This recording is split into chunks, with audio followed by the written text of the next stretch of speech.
From the StreamYard Studios on YouTube, this is Jeopnerdy. And here's your host, John DeMarco.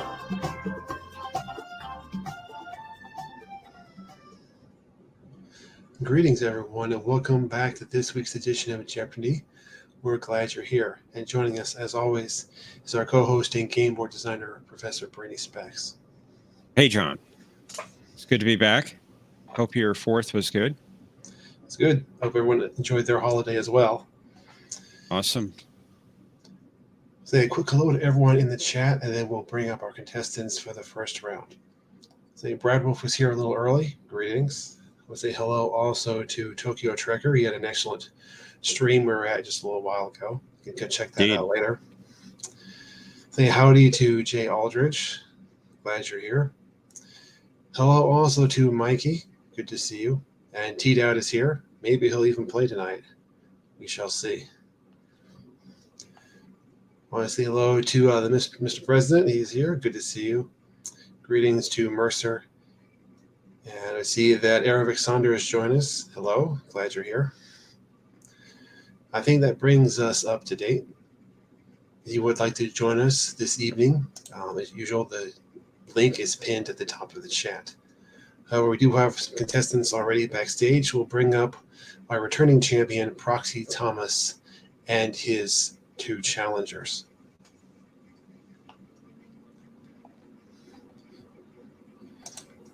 So I say there's Proxy Thomas. So say hello also to Mikey and to Petty Officer.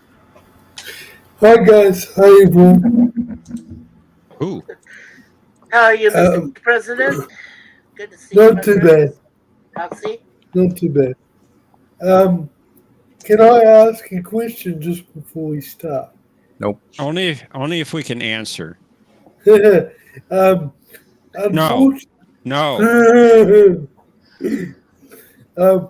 going to use my presidential authority to ask it anyway.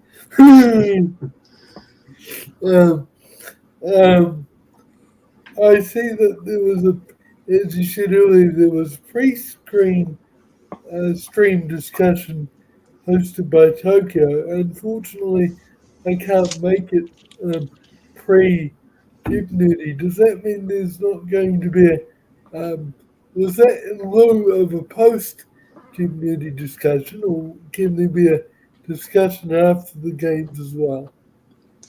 There'll still be a discussion after the game like usual. Oh, that's good. But you can't participate, Mr. President.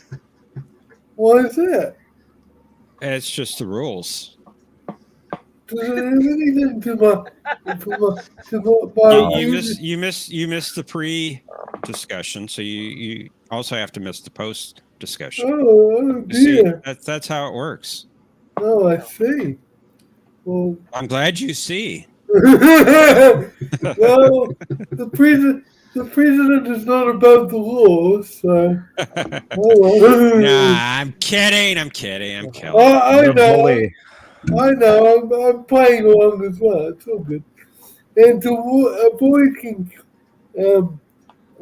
confusion, I'm going to change my StreamYard's name to match my game title. I've given up trying to be humble and not be the president because everyone wants me to be the president. So I will. John, those are some really cool K7 models you have behind you. Well, thank you for noticing. I recognize the original K7. Where are the tribbles? That's a good question, Mikey. The tribbles are at Epsilon 9. Oh. I thought the Klingons destroyed their home world. That's what they'd like you to think. Yeah. Uh-huh. They lied to us all this time. Damn it! Damn you, Worf. Yeah. Hang on, could someone read the message from Tito? I says Professor BS only teases the ones he loves. So he must think world of you. He must think world of you, Mr. President. He's Wow. calling you BS. Wow. Yeah, Thank where'd that you. come from? Thank you, T-Dub. Thank you. It's an affectionate BS. Oh, very good, very good. Alrighty. Well, are we ready for round one, folks? I think we are. Yeah. Just before we start round one, I just want to quickly say that Proxy Thomas, you've spelled proxy wrong yet again. I suggest you Google the word. True champions spell it with an I. As in, I am going to Alrighty. beat you. I'm reading. I can't speak for And the I others. am going to make you feel silly that you tried to. I lost my train of thought. T down. Oh, that's funny. Ooh. Sure you did, T-Dowd. Sure you did. Uh-huh. I'm believing you. I needed these laughs tonight. I had a bit of a bad Saturday yesterday, so I needed these laughs today. So thank you guys. T-Dowd is on to your BS conspiracies. There are no conspiracies coming from this space. Indeed. BS. We don't all wear tinfoil hats like you, buddy. Well, I think guess Thomas the is following G5 is us. going to give you brain cancer, and I won't have it. Well, apparently we're putting Thomas to sleep, so I guess we better get started. Yeah. Right. True. Well, go. if we must. All right. If you're all ready to play, let's play Jeopnerdy.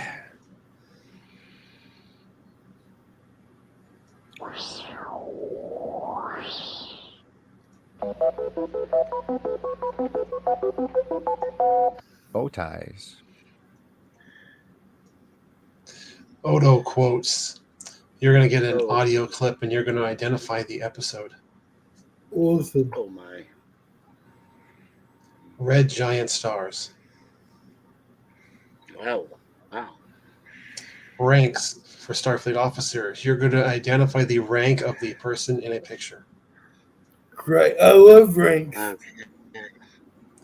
Teachers. Years. And 70s sci-fi TV shows. I'm You'll be not given gonna an IMDb description, and you're going to identify the show. I'm not going to be good at that one. I wasn't born. Neither was I. Fair enough. I was 5. It was 1970. All right. Okay. Proxy with an All I. right, we're just going to get this out of the way. Keiko O'Brien, Teachers for 100. Without much botany to do, she became the teacher at a small school for the children on DS9. Let me think. There's so many botanists in Trek. We'll have to take a stab at it and go with who is Keiko O'Brien. I think you might be correct. Well done, Proxy It's offensive. with an I. It's offensive, is it? That teacher, yes. I'm getting a little bit of an echo. It's not me. It might be me. Let me turn the volume down. I don't know. My superior microphone. Okay, now I is can see picking up. people. You can All right. see us now. I don't hear the echo anymore. I'll mute my microphone for a second. Hang on. Well, I'm not hearing it now, so it must be fixed. Okay. Mikey, it's your turn. Okay. Well, let's go for 70 sci-fi TV shows for 100. The further adventures of Captain James T. Kirk and the crew of the USS Enterprise as they explore the galaxy and defend the United Federation of Planets. What is the animated series? That is correct. Would you ever imagine the animated series would get a 100 point clue? Stranger things have happened. Stranger things have happened. Yeah, we have Cinnabon around somewhere. Mr. President, it is your turn. Well, You're lucky since I I can't love ranks, and if I do say myself, I'm pretty good at it. So I'm going to try the Starfleet ranks for 500. Oh, going for the big points for 500. Of course, it's animated series, but I'm guessing that's Scotty, and his rank was Lieutenant Commander, if I'm not mistaken. I'm afraid that is incorrect. Oh dear. Proxy. I am going to go ahead and say pass. Mikey.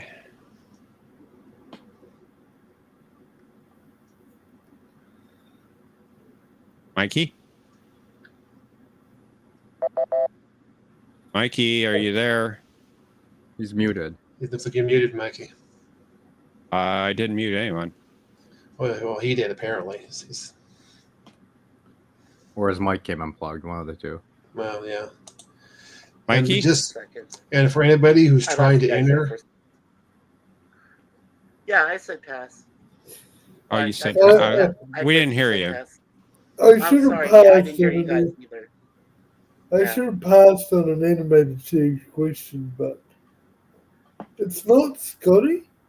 That is not Scotty. That is Ensign Walking Bear.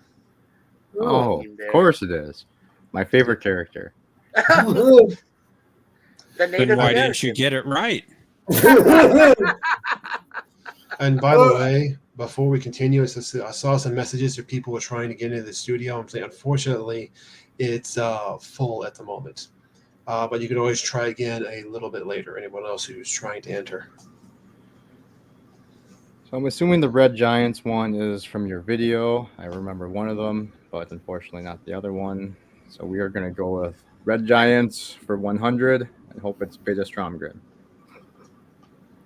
I watched that video. A plot hatched by 3 members of this species to steal Seven's nanoprobes involved using 2 red giants to create a geodesic fold. Oh, and you want? Oh, I thought you were going to ask for the star. Who are the Ferengi? That is correct. Very, very well done. All right, Mikey.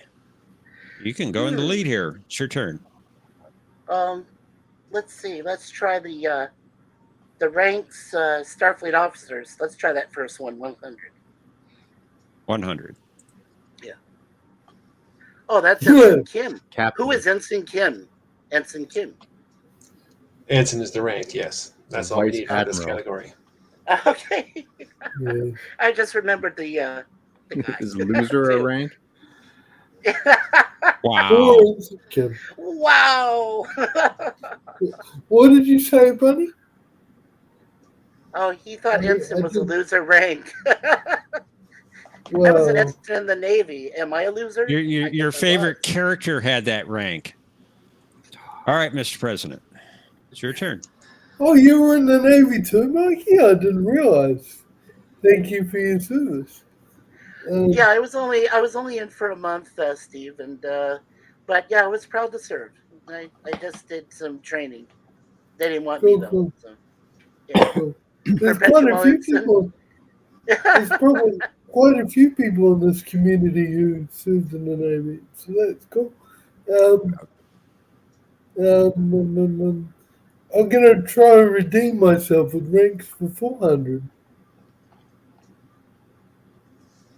Oh, I think that's Michael Eddington, and I think the rank is Lieutenant Commander. Can you phrase that in the form of a question? Sorry, who is Lieutenant Commander? That's correct. Well, who has the rank of Lieutenant Commander? Technically, he did phrase it in the form of a question the first time. Oh, my mistake. That's fine. Proxy. We have to shut this down, so we're going to go with ranks for 300. Oh, my category. What is commander? That's right.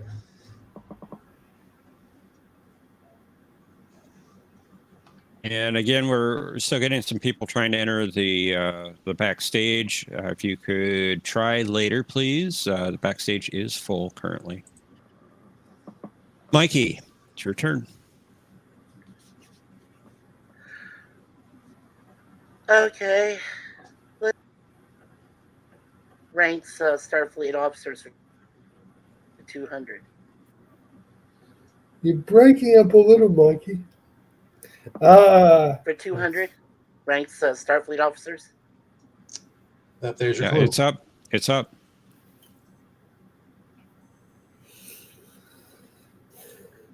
Oh, who is Lieutenant Commander Worf? Very good. Lieutenant Commander was sufficient. Yep. Okay. What would you have done if I pronounced it the New Zealand way and said who is Lieutenant Commander? Would I have got it wrong? I think that's close enough. Yeah. All right. Oh yeah, we were giving it to you. Not for you though, Mr. President. Only not for you. I'm just being a nerd, that's all. Will John I can't read that. Will John DeMarco have a belly laugh? It's on my bucket list now, says T Down. Stay tuned and maybe you'll find out. All right, Mr. President, it's your turn. Well, I'm going to go. I'm bad with episode names, but I love audio clips. It's a difficult choice. But I did do my supernova homework, so I'm going to go read Giants for 200. The Xindi weapon was constructed in this system, which contained one of 7 red giant stars in the region. Pass. It had to be from that show, didn't it? Proxy. Mhm. Oh man, what was the name of the stupid episode too? Oh, what is the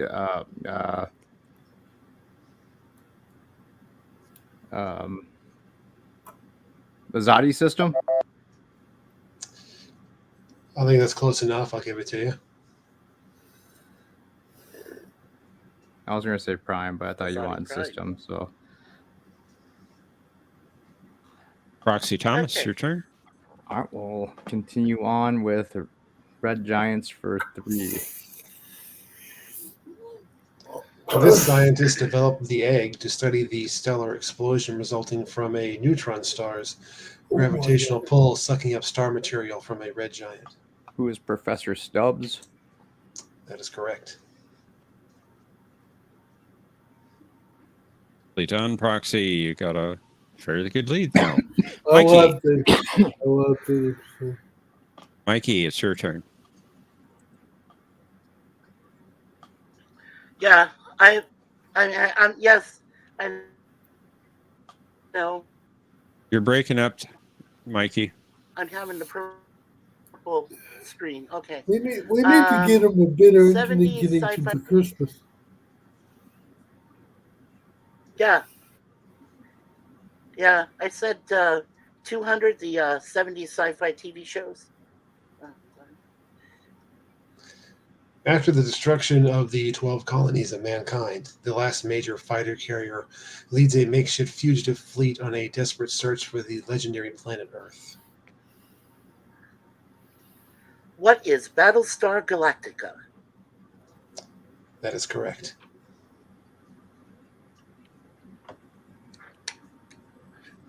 I knew I watched good shows back then. And Thomas is having a fit in the chat. Really? All right, Mr. President. Yeah, he's doing SOAB a couple of times. Why? What's wrong, Thomas? Mr. President, it's your turn. I'm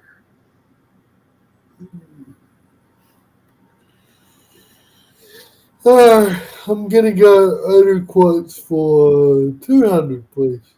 Odo quotes for 2. Identify this episode. I've been a security officer most of my humanoid existence. And in all that time, I've never found it necessary to fire a weapon or take a life. I don't intend to start now. No, pass. Roxy. I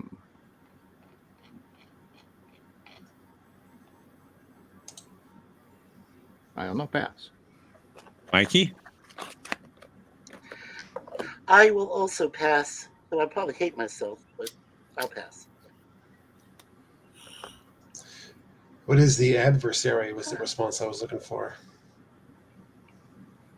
Okay, good. I didn't hate myself. Tokyo, why do you think you're banned? That's what I was wondering. I don't know. Proxy, it's your turn. We will try Red Giants for 4. He claimed that one of the think tank's accomplishments was reigniting the red giants of the Xi cluster.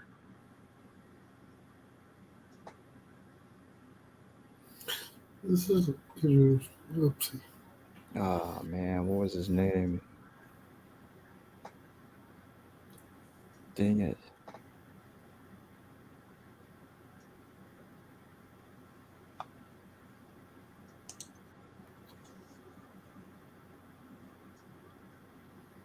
Pass. Mikey.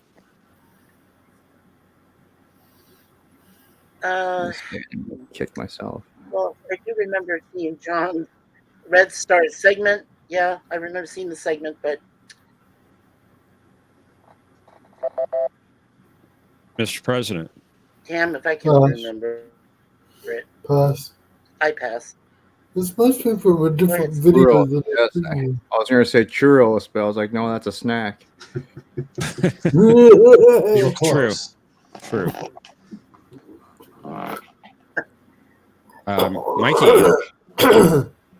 Mikey, it's your turn. And Mikey, I'm wondering if you're behind us in the stream. Okay, is it my turn? Yeah, Mikey, Yes. you might want to. reset? You might want I could to. reset if you want me to. Yeah, you may have to leave and come back in if we can do that. Okay. Yeah, let me. All right, while he's gone, you guys can give us all the answers now. No. Professor Brainy Specs and John would never do that. It'll be our secret. I will not be a part of this. Oops. Oh, there I am. Is that a little better? There you are. Okay. There we go. All right, it's my turn. All right, let's go to the next one then. 300 for 70 sci-fi shows. After a severely injured test pilot is rebuilt with nuclear-powered bionic limbs and implants, he serves as an intelligence agent. What is the $6 million man? That is correct. Yay. And we have a tie game. I should have trusted myself more with the 70s category. I've actually known all of these ones. But I thought I wouldn't know. Well, if you Mr. grew up President? in the 70s, Steve, you know, it's Mr. hard. President, you can do that right now. It's your turn. Yes, I'm going to 70s for 400, please. A 20th century astronaut emerges out of 500 years of suspended animation into a future time to become Earth's greatest hero. Of course, it's the one I don't know. But I'm going to guess who is Buck Rogers? That is correct. Yay! Nicely done. Oh, I didn't guess the 25th It's close century. enough. It's close enough. Yeah, it's good. All right. Proxy, your turn. I think we'll go with Red Giants for 500. Walker Keel insisted on a clandestine meeting with Picard at Ditalix B, which is the 5th of 6 planets orbiting this red giant. The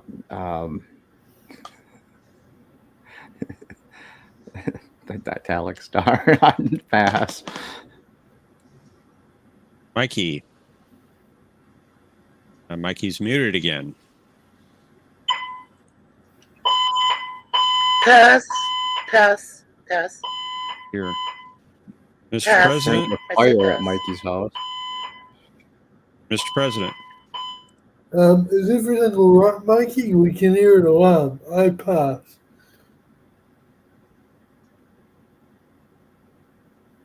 The correct response was Mira. Okay, I think we should wait until Mikey gets back, especially Yeah. since it's his turn.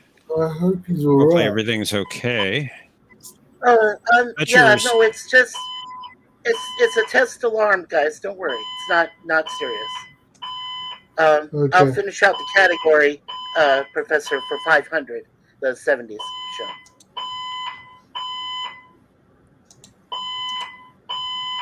A 5-member superhero team called G-Force fights to defend Earth and its space colonies from the threat of the planet Spectra. What is Voltron, Defenders of the Universe? Unfortunately, that is incorrect. Yes. Mr. President. I pass. Pass. Wow, no one knew this. It was the Battle of the Planets. Huh. Never Never heard heard of of that show. I don't think it's real. It is real. I watched it. Was Well, it no, good? no, it's not real. Well, to somebody that was, like 9, yeah, it's pretty good. We will have to assume Odo quotes is. Oh, it's not my turn. Never mind. So was it a kid show or was it a show for Yeah. adults? Well, it was Japanese anime adapted for U.S. audiences at the time. Okay. Yeah, And I just got them T-Da- mixed up. That was my fault. Yeah. And T-Dowd loved the show. T-Dowd, if you don't mind me saying so, I think your avatar looks a little bit like crewman Simon Tassis from the episode Drumhead. Yeah, and T-Dowd's correct. It's based on Gatchaman. Okay. I hope I pronounce that right. You've insulted my culture. Too bad. Okay. And I thought you were Thomas. Yeah, You exactly. insulted Cinnabon's culture. Mr. President, it is your turn. Laughing so hard I coughed. Teachers for 200, please. He was an instructor at Starfleet Academy who was once described as a stack of books with legs. Oh. Not who I thought it was going to be. I will pass. Wow, okay. Proxy Thomas. Pass. Mikey. I say pass also. I was thinking. No one knew this? No one knew this? James Wow. James T. Kirk? Yes. Wow. T. Kirk, the one and only. Yes, he was I a wouldn't have teacher at got the that. academy. I'm sorry. Oh, wow. When was he a teacher in the academy? That reference is from Where No Man Has Gone Before. Oh, okay. Mikey, any indication how long that's going to go on? I'm not really sure, Professor. Like I said, I'll keep myself muted while it's going on. When you come to me, then I'll answer. If Okay. that's okay. Okay. I don't know how long it's going to Okay. go on for. Proxy Thomas. Your All right, turn. we're going to assume the 100 is emissary, so we'll go with that. Identify this episode. Doctor, if a Klingon were to kill me, I'd expect nothing less than an entire opera on the subject. Maybe. What is a call to arms? That is incorrect. Oh, shit. Mikey. Oh, that's right. We weren't fighting Klingons in that one. Mikey? What am I thinking? Mikey, you're muted.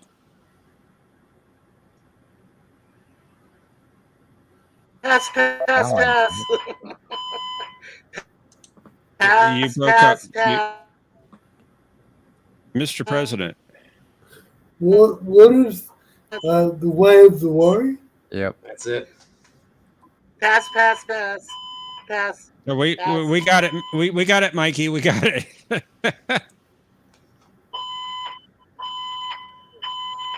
I wasn't All right, paying Mike. attention when you said Klingons. Mikey, it's your turn. Yes, sir. I'm sorry about this alarm. I really am. Teachers for 300. Are you sure it's a test? It is a test, Professor. Trust me. We've had a lot of Okay. false alarms in the last couple days. Okay. We're just waiting for the announcement. Yeah. 300, I'd said, for teachers. 300 for teachers. Oh, my God. All right, Mikey. You have 1,300 points. You're $400 or 400 points off the leader. 1,300. No, I'm not going to bet at all. Let me bet 200. I'll bet 200. All right, for 200 points. Yes. After the death of his son Quinn, he considered going into teaching. Death of his son Quinn.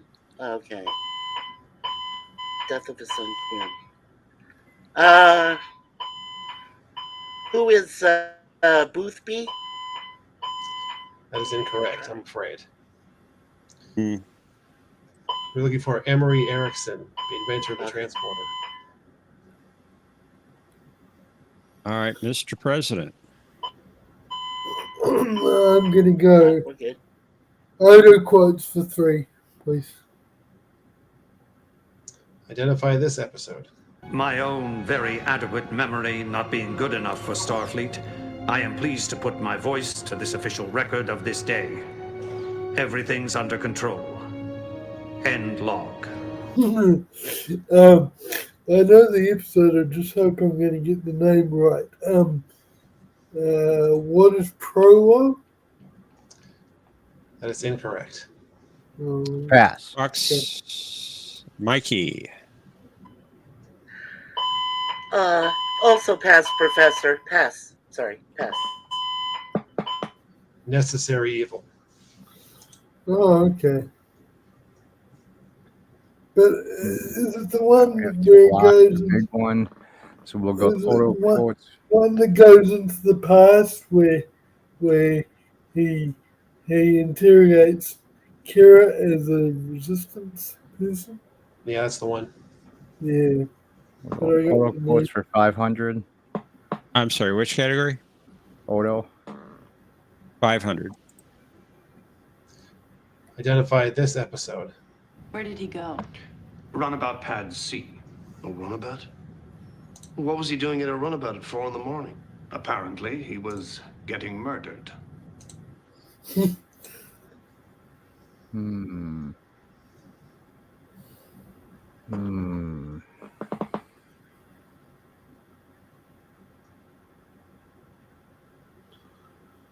I will pass. Mikey. No episode. I don't know the name of it though. Yeah, it's not coming to me. Pass. Sorry. Pass. Mr. President. That alarm must be very irritating, Mikey. I pass. It was In the Hands of the Prophets.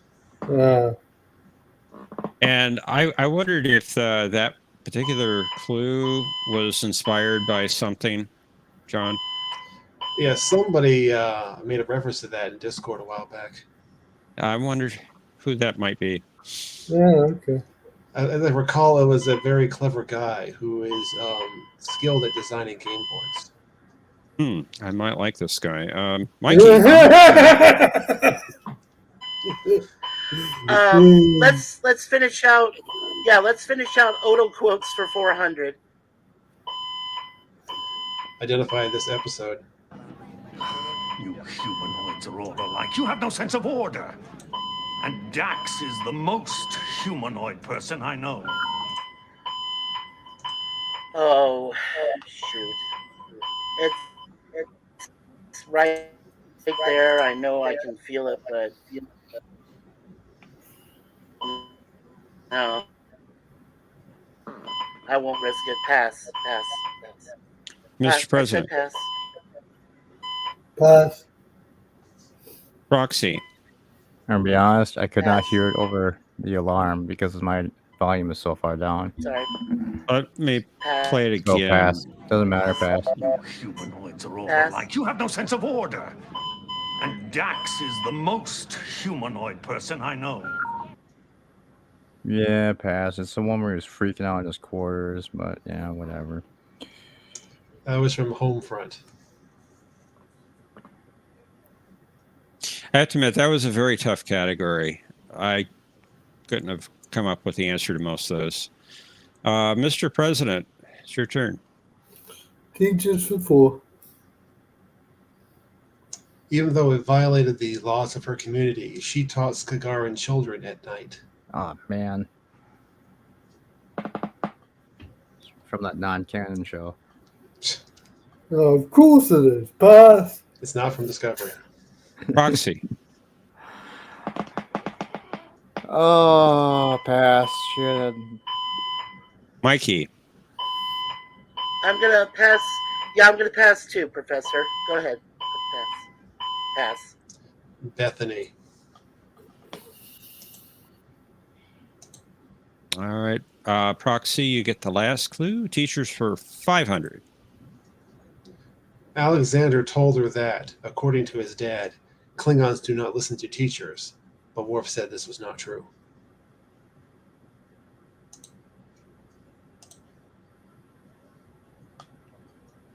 Oh man, what was her name?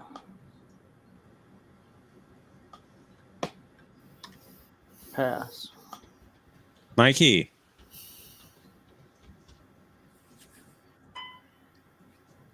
I want to get the final Jeopardy, so pass. Mr. President. Pass. It was Miss Kyle. Yeah.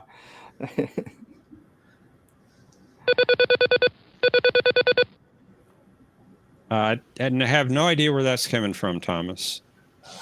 What? I know it's. What? And you could be right, Brad Wolf. You could be right. All right. What did those two say? Please read them out for me. I wasn't quick enough. Who? So what did Thomas say, and then what did Ben say? Thomas said, "Oh no, John DeMarco and Professor Brainy Specs have the Matthew disease." Brad Wolf said, "Professor Brainy Specs, be careful what you ask for. You might get replaced. Here comes Chat GPT." No, that would be bad. That would be bad. That's true. All right, I'm going to put into the private chat the link for the Cosmopose room. Let me run down the scores. Proxy Thomas has 1,700. Mikey has 1,100 points. And Mr. President has 900 points. Consider how much you would like to bet on this category. Zombies. Oh no, it's gonna be that stupid Enterprise episode. Oh God. I can't. Okay. Zombies? Whoa. Okay. Let's see. If you all could enter the Cosmo Buzz room, please. What if we refuse to enter? Well, then you automatically lose. I'm trying to decide how many points I want to bet. So give me I a don't even second. see you in there. I know. You know I always put my points in for my name. I'm having a problem with the entering room. I put in my number. I don't see any of you. I put my. It says that the room code doesn't exist for me. All right. Well, let me create a new room then. Cool. Now I have to go to a new room. Let's try this one. Yeah, you got my amount, right, Professor? No, you're gonna have to enter the new room because something went wrong. Oh. I put a new link Nowhere. into the private chat. Oh, okay. And if Alright, anyone is connection there, I successfully still don't see you. established. Hold on. There, okay, I see Okay, it's I just entered real. my amount. Did you get it? Did you enter the new room, Mikey? There's a different I'm link. in the brand new room. Okay, I don't just I put don't an see amount of I I put don't an see amount of you. 600. It looks put in like an amount of there's a 600. it looks like there's a colon in the link. Is that supposed to be there? Oh, I Did didn't you- put a colon. I just No, buzzed. I mean, in the private chat. Oh. I No. put in an alternative tomb for the prisoner. Yes, I can see you. I can see you, Tokyo. I can see. Okay, I see all of. I see Yeah, I Berto put in Prey. my I amount. see. I put in my amount already. Who is CNC? That's me. It's an alternative tomb for the prisoner commander in chief. Okay, and I see a Berto Prey 5. Do you see And my? Berto Prey. I do see you. I don't see you, Mikey. I put in my amount. I put in 600. Close that room and go into that second link because I don't see you at all. Okay, hold on. All right. So the one that says above where you see my joke entry? Is that the one? Okay, enter your name. Hold on.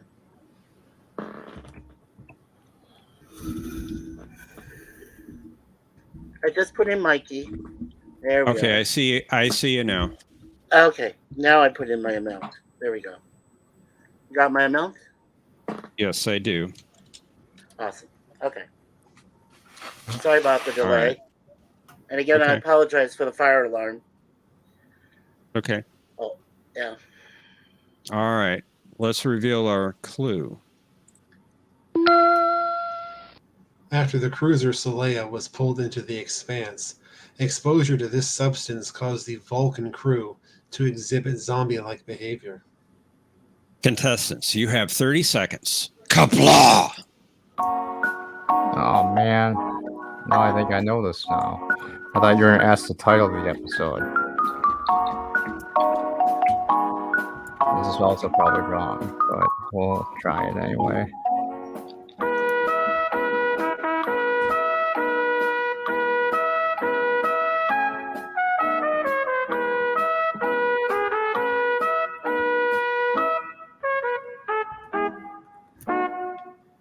I think I just put the cure into it and not what was affecting them.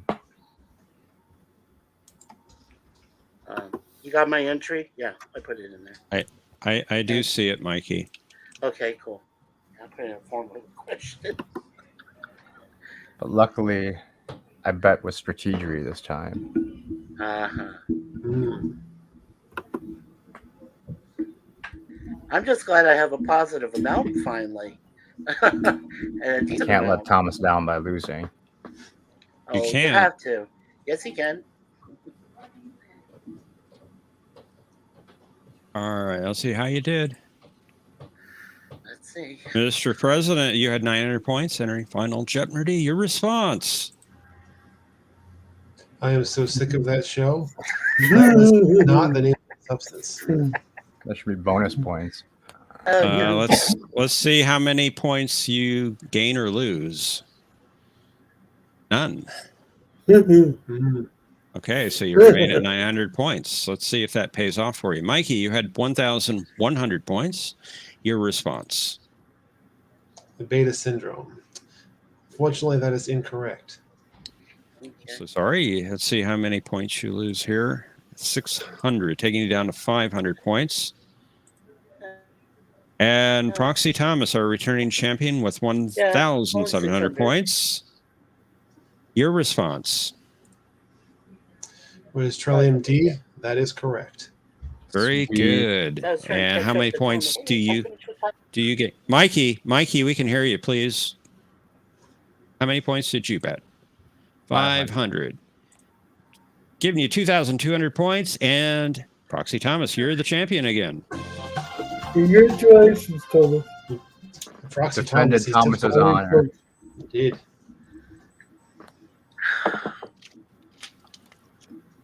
Well done. I hope Thomas was paying you well for winning all these points. That was fun, Proxy. That was a much closer. That was a much closer contest than I anticipated. The enterprise questions are unfair because I don't know that well, and I have no ability to watch the show and educate myself because I don't have a Netflix account at the moment. But Well, sorry about that, Mr. President. it's all right. They're not really unfair. I'm not. I'm frustrated, but I realise it's your right to post any questions you like. I'm just really sick of that show. Anyway, it's all right. Congrats, Thomas. Okay.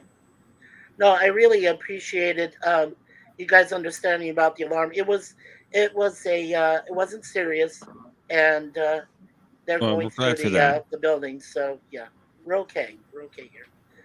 Well, that's I'll good to head. know. I'll head to the backstage. Good job, Proxy. Good job, Steve. Thank you. If we could get you to go to the YouTube chat instead, we've had some people try to get into the backstage unsuccessfully no problem. because No it's full. problem. Yeah, no problem. That would be very helpful. I will. I'll hit Appreciate the it. YouTube stage. Thank you. No problem. Yeah. Can someone read to me?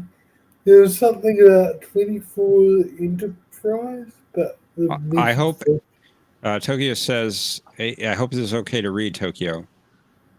It's in the private chat. I says, I hope every channel has 24-hour Enterprise marathons in that case. I think my brain would start bleeding out my ears. Wow. you just don't know quality Trek. We might just have to put you backstage for that one. I will go to the YouTube chat because, as you said, people have been trying to get in. We appreciate that. It could be worse. It could be Discovery, but I wouldn't enjoy a 24-hour, 24/7 Enterprise marathon either. Really, could be worse. Yeah. Well, Anyway, see you guys. Catch you later. So with so many players, do I stay or leave? You can still stay. That's fine. In fact, we'll bring up our next two contestants. We've got greetings to Bird of Prey 5 and Mercer. Hello, world. How you doing, Bird? Kapla, Hello Bird. there. Kapla. We'll see how I'm doing. Hello. If I do well, then I'm doing well. If I do It's- poorly, then it's because I'm still recovering. It's good to see you. Thank you. Thank you. Have a good night, Teed Out, by the way. He seems like he's heading out. Have a good night, T-Down. We'll see you tomorrow. Of course, had I been in, I can only I don't know what I was going to say. Forget it. had I been in round one, I would have beat everybody. Well, we'll see how you do in round two. Maybe you'll do even better in round two, Bird. It's I possible. expect I will. There you go. That's the spirit. Are the three of you ready to play? Yep. Ready to crush another group of contestants. Wow. All right, Proxy. Let's play Jeopnerdy.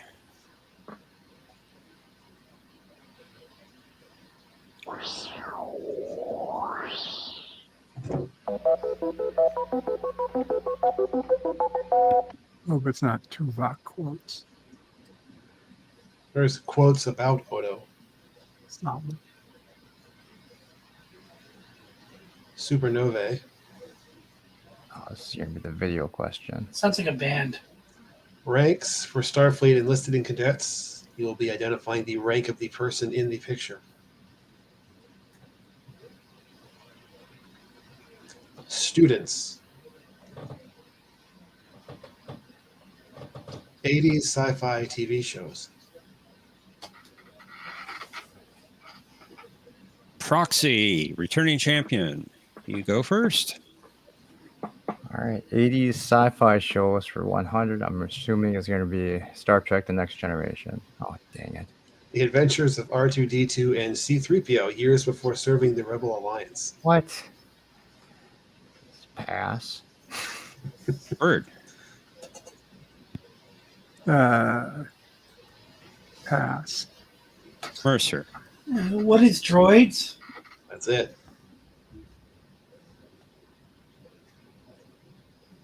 All right, Bird, it's your turn. Do 80 sci-fi for 200. Two opposing factions of alien robots engage in a battle that has the fate of Earth in the balance. What is Transformers? That's correct. Robots in disguise. More than meets the eye. Mercer. I'll take the same category for 500. 500. A teacher is asked to be a superhero using a special alien suit with powers he can barely understand or control. What is the greatest American hero? With William Catt. Son of a bitch. With the Nicely best done. song ever written as the theme song.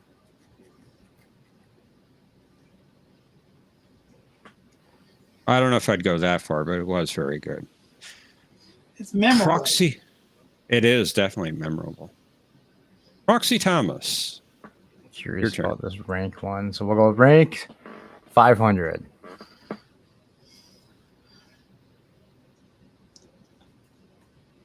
Name the rank of that person. Man,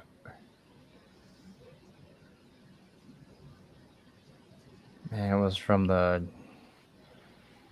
As Resolves a Murder one because everyone was smiling. That is, I mean, I have no idea. Pass. Bird.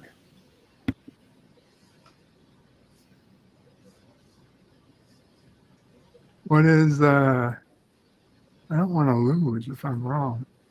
What is Chief Petty Officer? I'm afraid not.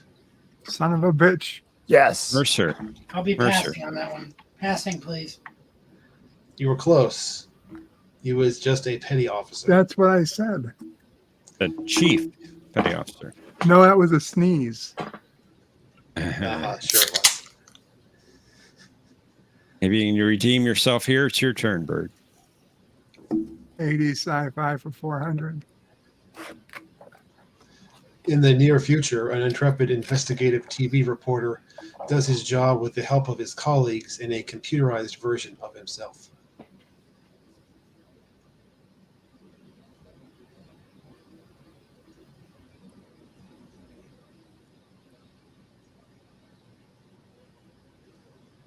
Are you sure this is an ALF? No, that's not the answer. I'm just asking a hypothetical. 'Cause I know You're ALF. supposed to tell us. I don't think it's ALF. I think there was a typo. Pass. Mercer. What is Max Headroom? That's it. I love that show. Yeah, it was awesome. Awesome show. All right, I'll Mercer, take the you got a same- good lead. I'll take Your the turn. same category for 300. Quantum Leap. A year after Liberation Day, humanoid lizard-like aliens develop a resistance to a microorganism and try to regain control of Earth. I know this one. Damn it. What is V? That's right. Sweet. I was really It's like- expecting Small Wonder to be an answer. Looks like Mercer's running away with the game, but Proxy, it's your turn.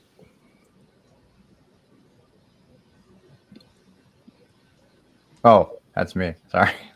Yeah, that's you, Proxy, I with an forgot eye. what it was for a minute. Someone's not paying attention. We will go with cadets for 400, I guess. 1,000. All right. You know, either be at 1,000 or 1,000 in the hole. All or nothing.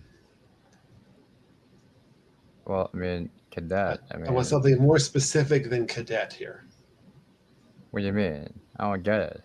Like what year he was? In that episode, he states his specific rank. Uh, um,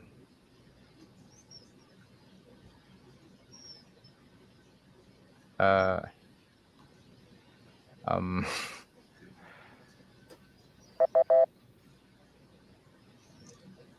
He says that he is a cadet 3rd class.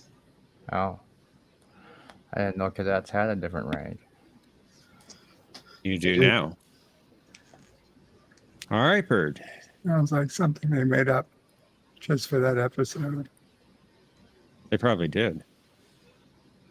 Uh, But it's all made up, so, True.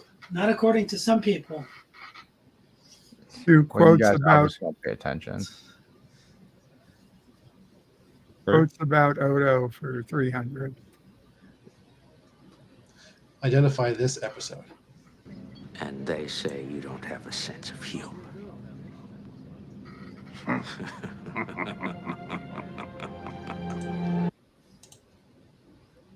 Oh, the one they go up the mountain. What is ascent? I'm afraid not. God damn it. Mercer. What is one little ship? That's correct. Oh, bitch. Don't feel bad, Bird. I also thought it was that episode. That doesn't make me Mercer. feel any better. I'll go with quotes about Odo for 500. 500. Identify this episode. What was it the moderator said? That you may have worked for the Cardassians, but your only master was justice. And a legend is born. What is things past? Bingo. Yes.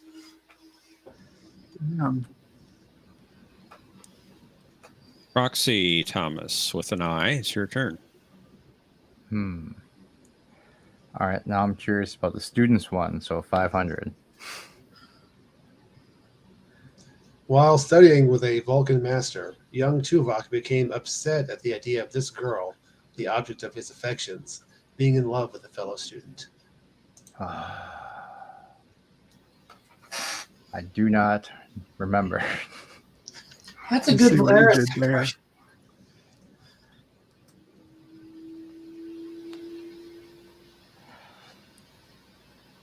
Oh, well, obviously pass. Bird. Also, obviously, pass. Mercer. Pass. It's got to be a to something. Jara, What? because she wasn't actually a Vulcan child. Oh, that's right. It was the human chick. Or maybe not. Bird, it's your turn. Two quotes about Odo for 200. Identify this episode. The kind of person who will do the right thing regardless of the circumstances. And now, your integrity is going to get us both killed. I hope you're happy.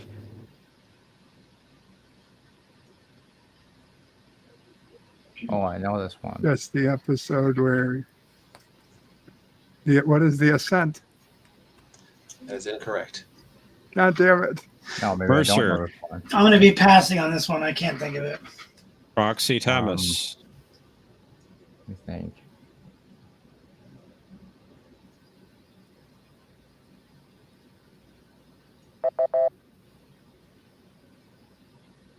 Civil defense.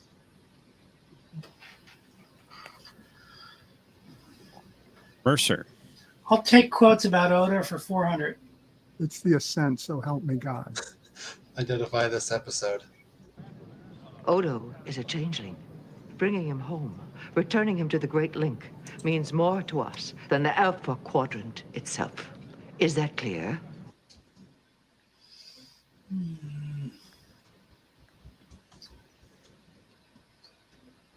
Give me a moment to think.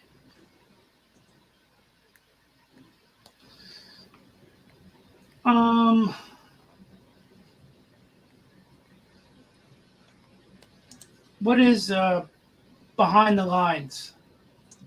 That is incorrect. Roxy Thomas.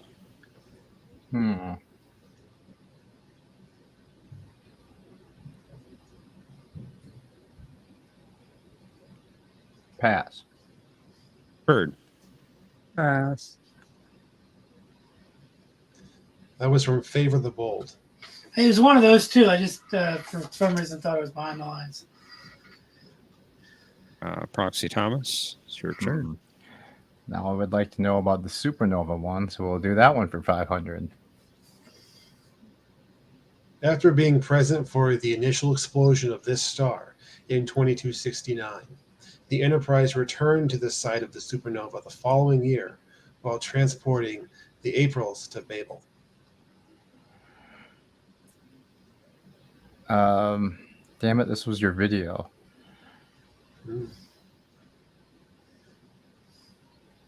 Beta. What is beta? Oh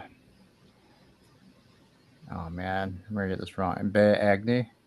Something like that? Agnius or something? Yeah,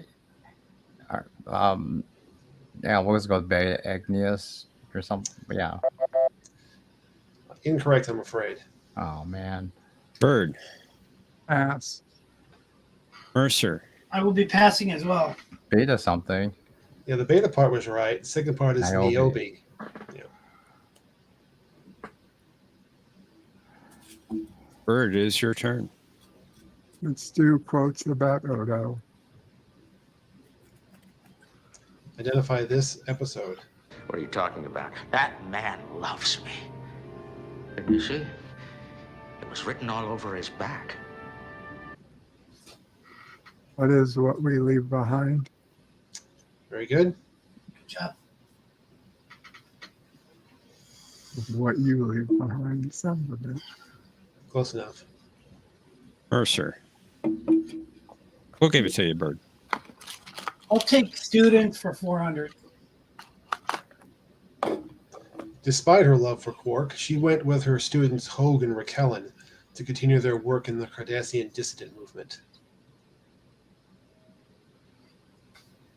Thinking of her name. Pass. Roxy. We will pass. Bird. Pass.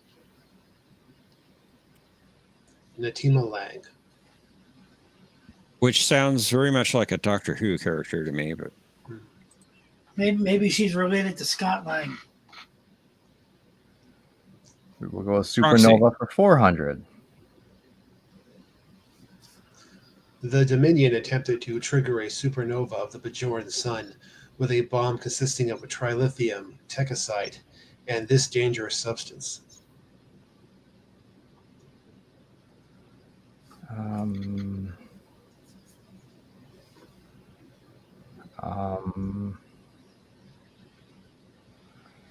What is...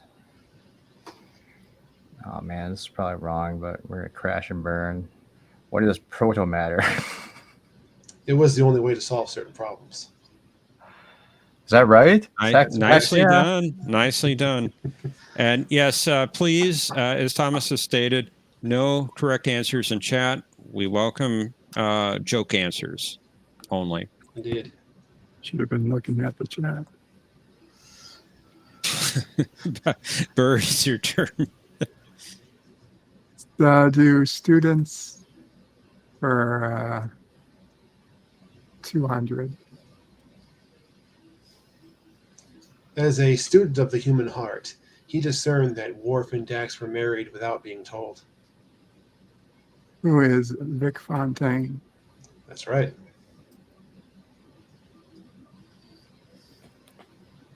Very good. Mercer, it's your turn. I'll try students for 300. His wife, Rashawn, described him at the time of their meeting as a starving student with a threadbare suit and mismatched shoes. Who is Kevin Ushbridge? Ushbridge, is that how you say it? It's close enough, I think. Cool. Uxbridge, okay. In fact, that's what I heard you say. So Yeah. I think I used a little SH sound instead of an X, but I always had trouble with a lisp when I was a kid. Proxy Thomas. Supernova for 300. The fall of this empire 600,000 years ago was caused by a supernova during the age of Mokto. What is the Takan? That's correct. What episode are we talking about here? Well, the Last episode. outpost. Right. Okay, I forgot. Yeah. Yeah. So thank you for telling me. I didn't know which episode we were talking about. Bird, it's your turn. Students for 100. After his genetic enhancements, he went from being the slowest learner in class to the star pupil. Who is Julian Bashir? That is correct. Boo. And welcome to Positive Territory, Birdo Prey 5. Mercer, it's your turn. I'll take ranks Starfleet enlisted cadets for 300.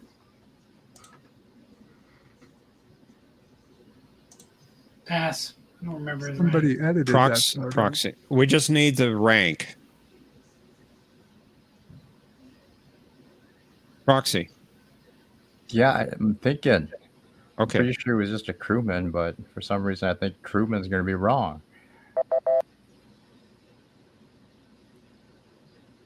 So was that a pass? That's a pass. Okay. Say Bird? crewman, Bird. Why has the photo been edited? It hasn't been edited. His rank is missing. That's why I say he's probably just a crewman. Pass. Specifically, he was crewman first class. And in TNG, enlisted crew, unless you're a chief, you don't get any rank insignia. That's not You fair. just get the uniform. Yep. Yep. That doesn't seem fair at all. Well, no, but that's the way it was. Proxy. Beta Stromgren is going to be in this because it's video, so it's got to be Supernova for 200. Arik Soong suggested this region is a good place to hide from the Klingons since it was flooded with radiation from supernova remnants. I have no idea. Pass. Bird. Pass. Mercer. I'm gonna guess. What is Clock to Kill Brock or the Briar Patch? That is correct. That's it. All right, Bird. Your turn. Again? Yep. Do ranks for 100.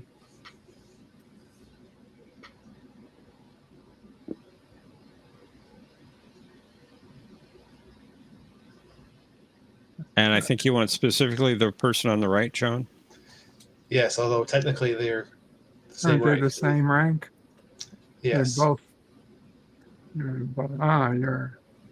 You're enlisted. Good man.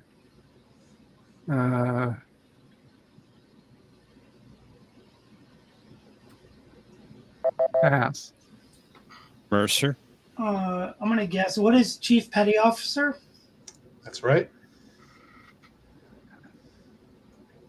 Irony of ironies. All right, Indeed. Mercer. I'll go with Supernova for 100. Oh, this better not be the one I wanted. The Enterprise D was hijacked by members of this species after the electromagnetic pulse from a supernova caused their homeworld's main computer to fail. Good. Who are the Binars? That's right.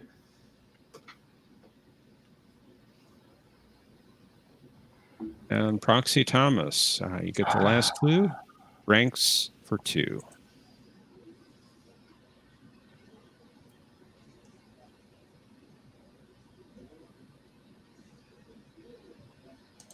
I'm not talking about Kirk in case you were wondering. Admiral. You got to say it like Khan. Admiral. Tiger.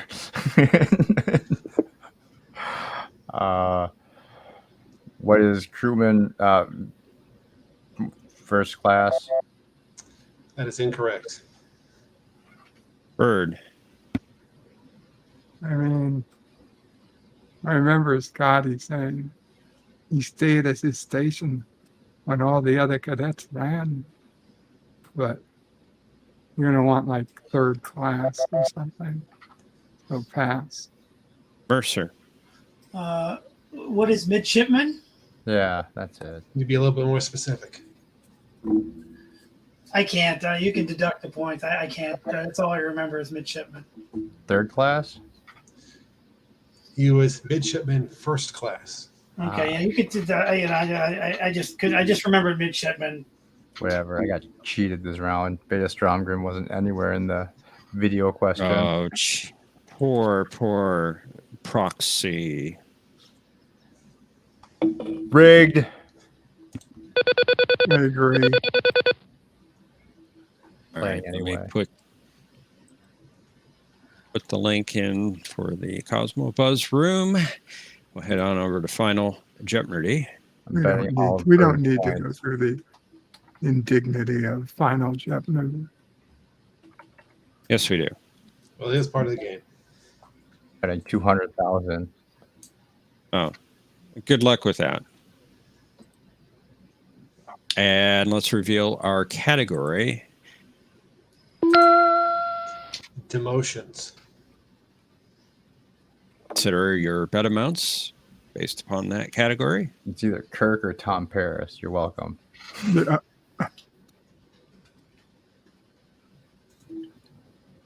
I see Mercer.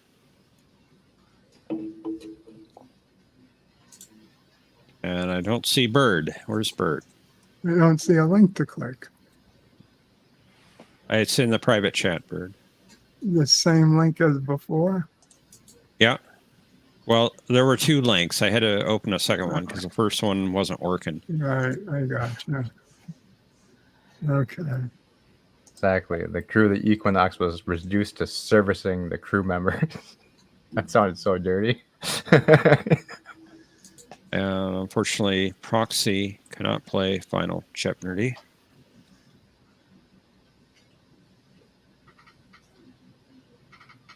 That's your bet amount, Bird? It is. All right. Let's reveal our clue. While stranded in Shuttle Pod 1, Tucker threatened to bust Reed down to this rank for insubordination. Players, you have 30 seconds. Kapla! Custodian.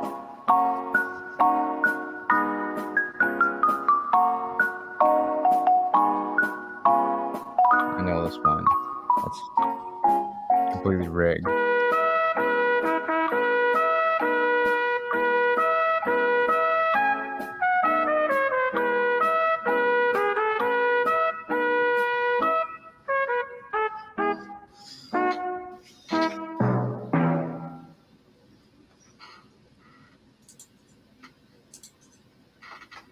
Okay.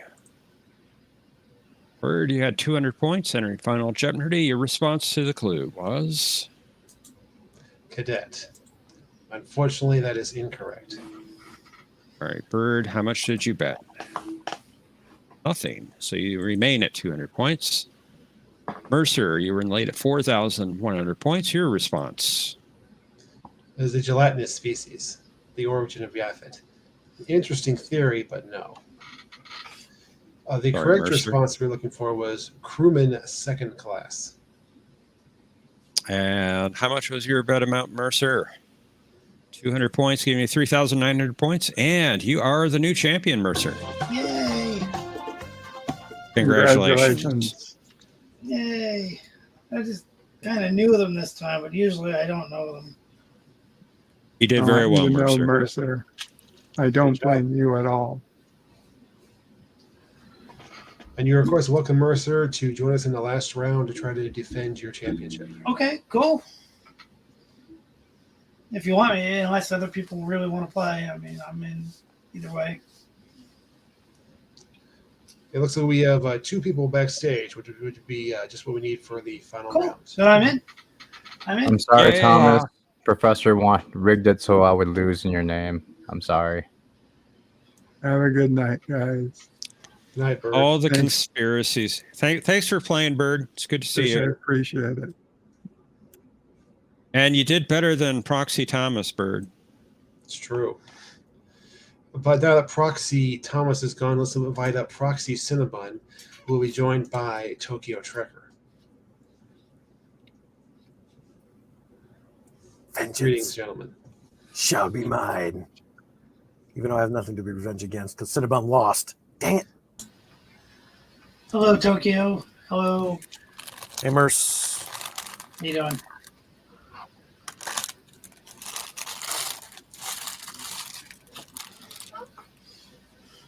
All right. Got the game board set up. Are you three ready to play? How you doing, Thomas? I'm probably going to implode this time. No sub references allowed. Ha ha. Roxy, are you ready? I thought it was funny. Sure. Sure.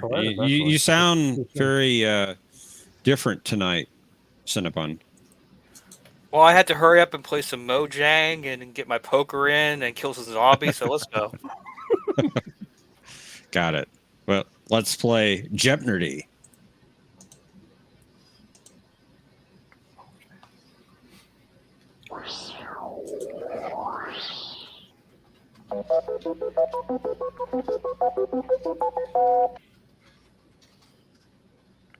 First category is Odo's shapeshifting. You will be given a video clip and you will identify the episode. Black holes. I can think of a joke for that, but I'm not. Ranks for non-Starfleet officers. Of course. Schools. And as everyone probably has guessed already, 90s sci-fi TV shows. Oh, I thought it was going to be the OOs myself, but okay. There better be 2 TV shows in this category, or I'm I like never how you have playing these that. themes that play across all the games. I'm mad because I wanted to play that 70s category. For some reason, 70s sci-fi is my jam. Don't know why. I'll take 90s TV shows for 500. Ooh. In 2045, cop Jake Cardigan is hired by the mysterious Walter Bascom to fight against a highly addictive computer-based reality drug. Oh, man. Cardigan.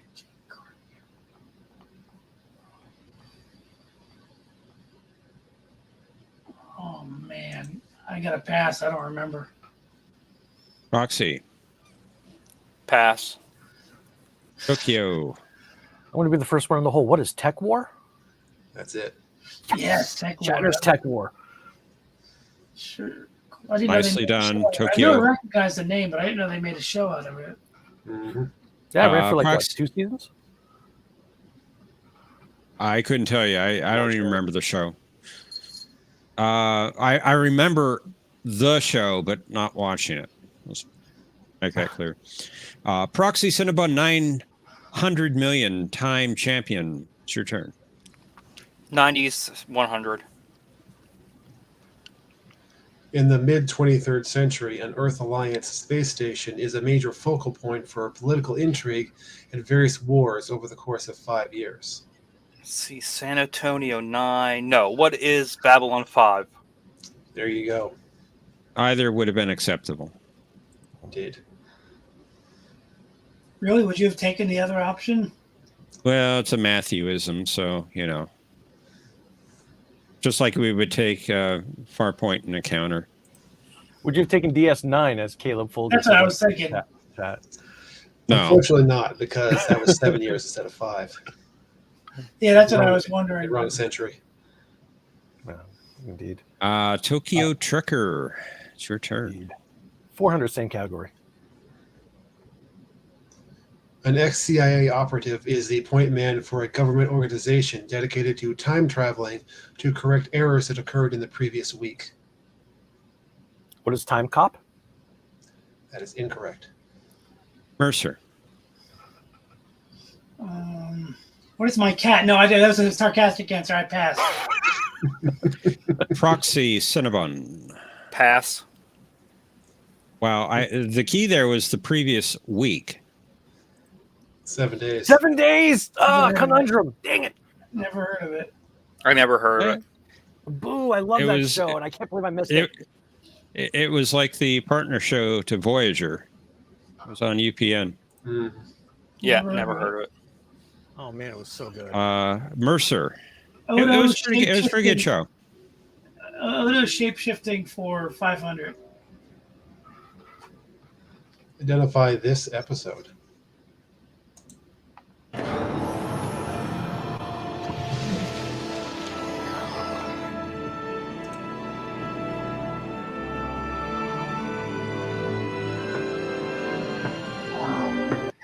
It's killing me. Pass. This round is going to kill me. Roxy. Pass. Tokyo. Looks familiar, but I don't remember the name of the pass. That was from The Sound of Her Voice. I mean, they all look familiar, you know.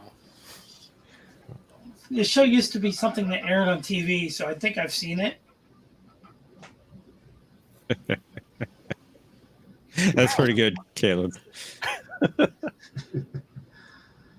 right, Proxy Cinnabon. It's your turn. 90s for 200. 2 FBI agents investigate the strange and unexplained, while hidden forces work to impede their efforts. What is the X-Files? Nicely done. Proxy The Amazing X-Files. I never watched it. Oh, great show. Great show. I've only seen the first film. First film was pretty good.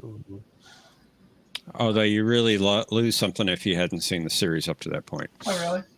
They did a pretty I good job of bringing me up to speed for the most part, the way they interacted at first. I mean, I know I wouldn't get everything, but they did a pretty good job of bringing a new person in. Yeah, they did amazingly for 5 seasons of a show. Tokyo. I know I didn't have to get everything. Mad at myself for missing 7 days because I really love that show. So I'm kicking myself really hard for this. Let's finish the sci-fi shows. I need revenge. When an alien species referred to as the Companions comes to Earth bearing gifts for humanity, a few suspicious humans seek to discover and resist the newcomers' true designs. Companions. What is Earth Final Conflict? That is correct. I really hated that show. I remember Where was Sequest?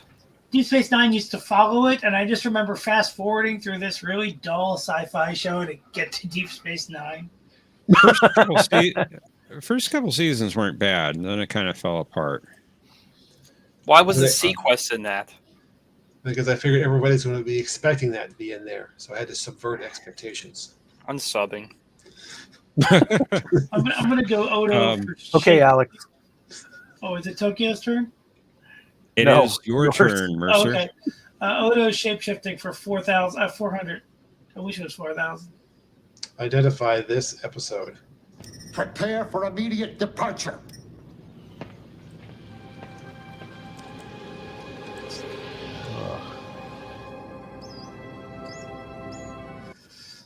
Okay, let me think for a minute here. That is, what was the name of that? Oh, I'm going to take a guess. I'm going to lose, but I'm going to take a guess. So, what is the Maquis? That is incorrect. Proxy Cinnabon. Is it one of the Turtle movies? You tell us. Pass. Tokyo. I am not Master Splinter. Pass. That was from The Circle. Okay. It was one of those Bajoran conspiracy blowing up the ship episodes. Proxy Cinnabon. Schools for 100. Geordie LaForge went to a high school named for this historical figure. I knew it. Who is Zephyrin Cochran? That's right. I went to taking the lead. High school. Did you? Tokyo Trucker. Take Jonathan Archer High School for 200. 200 schools. Hoshi Sato was teaching at a school in this country when Captain Archer recruited her to be Enterprise's communications officer. What is the home for The home of Blanca from Street Fighter 2, also known as Brazil. That's correct. You know, when that episode happened, and I thought she was already speaking Klingon to her students. That's what it sounded like. You did that pretty well, I gotta tell you. Yeah, you did. Mercer, it's your turn. I'll go with Odo shapeshifting for 300. That was really impressive, though. Nice. I'll go with 1,000. I'll just bet 1,000. Do it all. All right. For 1,000 points. Identify this episode. Oh, that was.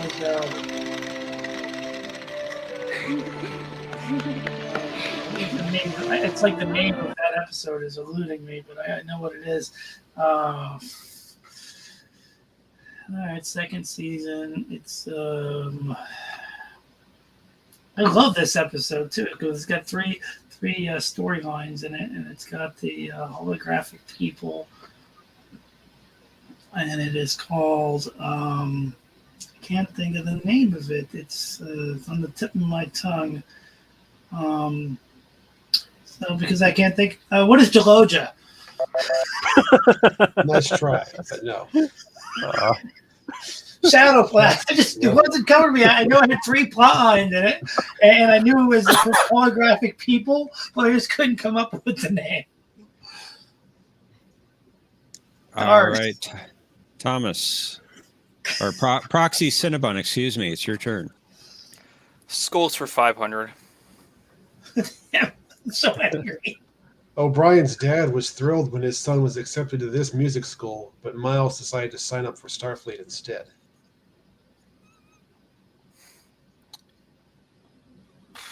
What is the Juilliard School?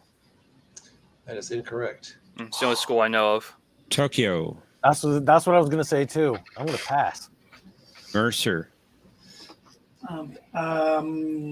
What is pass? I'm gonna pass. I don't know it. It's the Uhura fan dancing school, right? Close. It was the Aldebaran Music Academy. Tokyo Trekker. You got the lead and control. I'll take my son's bedroom for 300. I mean, black holes for 500. Sorry, that was funny. Black holes for 500. Q theorized that the deterioration of the orbit of this planet's moon was caused by a black hole passing through at near right angles to the plane of the star system. I did ask for 3, not 5. I heard 5. I heard 500. I heard 5 too. I said 3. Pass. I could have swore you said 500. I heard it say both, but you know. Started at 3 and then he went to 5. No, I said 3. I don't remember the name of the planet, so I'm going to pass. I love the episode, though. Proxy? Pass. The name of the planet was Braille 4. Yeah, Tokyo, when you were doing it, your mic made like a weird noise or something. Yeah, I did say 3, though. I was pretty solid. I clearly heard 500. John, what do you want to do? If you want Tokyo, you can go ahead and pick the next clue since there was some confusion there. All right. No, Tokyo? it's all right. No, Nah, I've the already 500 changed it. The clue's already gone.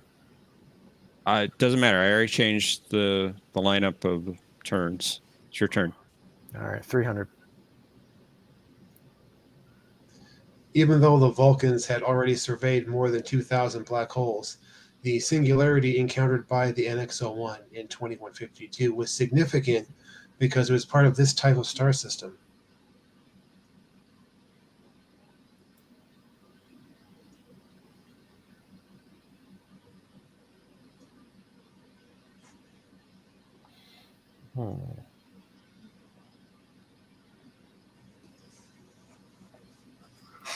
What is the binary star system? I'm afraid not. I don't remember.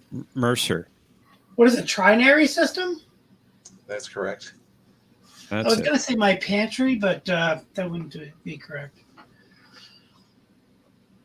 Mercer, it is now your turn. Ranks of non-Starfleet officers for 500.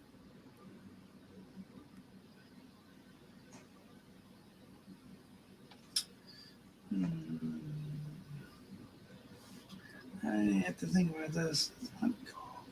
Oh my god, it's pass. Proxy. Pass. Tokyo. These questions are hard. I don't want to guess. My points are too low. Pass. These questions are hard. Its rank was Glenn.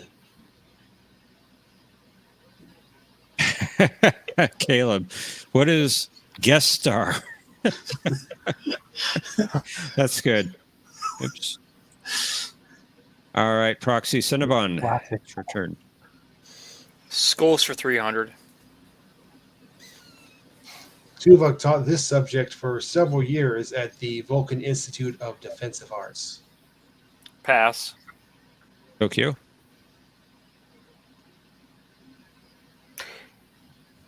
Oh, crap. What was the name of the martial art? Oh, crap. It was the same one that Paul knows and Mikey Spock knows. The name's not coming out. Crap. Mercer. What is combing the desert? That is incorrect. Basket weaving. It was actually archery. Archery? It wasn't. No, it's basket weaving. Come on, you got to admit my answer was freaking better. Possibly. Tokyo That would have Trucker. made him an a-hole. Surrounded by a-holes. Black holes for 2.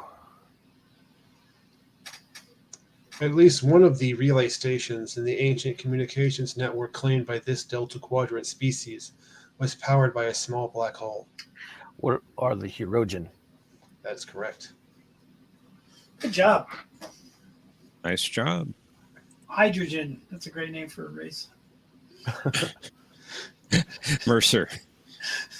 I'll take black holes for 400. What is passivism?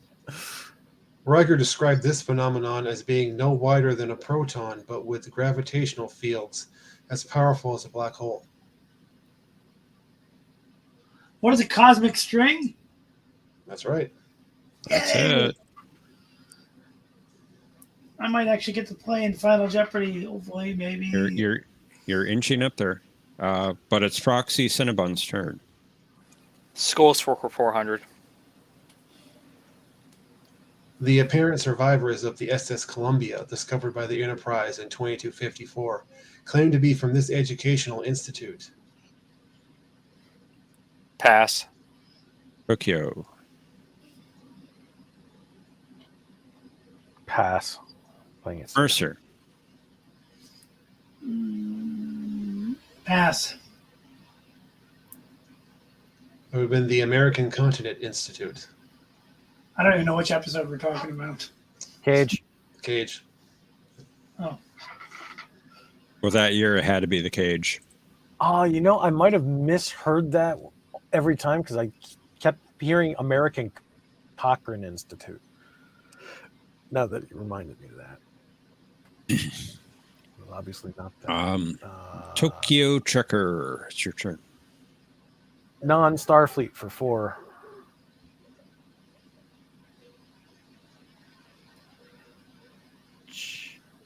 Who's Fleet Admiral? That's it. Nicely done. Nicely done. Mercer. I'm going to go Odo shapeshifting for 200.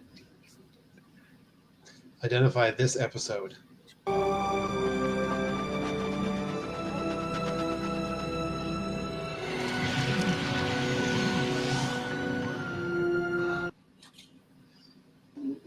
What is the Abandoned? I'm afraid not. Proxy Cinnabon. Pass. Tokyo. That was the episode where he got his shape-shifting powers back, but Yep. I don't remember which one that was. Pass. Yep, that happened in The Begotten. Yeah. Yeah, they're kind of similar premises, sort of. We've forgotten that name. Must have been on, what's the planet? I've forgotten.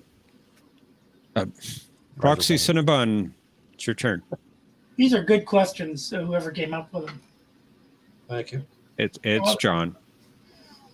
So what do you do then? If he comes up with all the questions, what's your job? He runs the I board. run the game board, and I developed this thing. And you produced it? Yes, this is my work. This is good. Okay. No, you guys both do good work. I was just asking. I wasn't implying that you don't do anything. I was just asking what you do. Sure you right, Mercer, right. At least you don't need to double check, John, like other people. That's true. Yeah, good point, Proxy Cinnabon. And it's your turn, Proxy Cinnabon. John double checks you. Ranks for 100.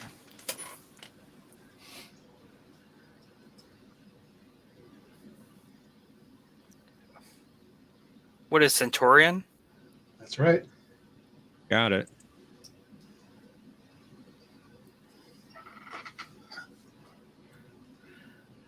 That's not quite true, Darren. There's been a few instances where he didn't.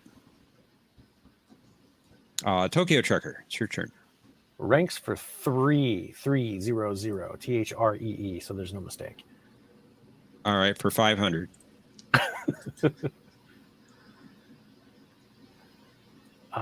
What do they call them? What is first? That is incorrect. Oh gosh. Mercer. What is third or third Romatoclon? You got it. That's it. My favorite Jeopnerdy character. One of my favorite characters ever, actually. They all look the same. No, he's just an awesome character. Cinnabon is angry. Yeah.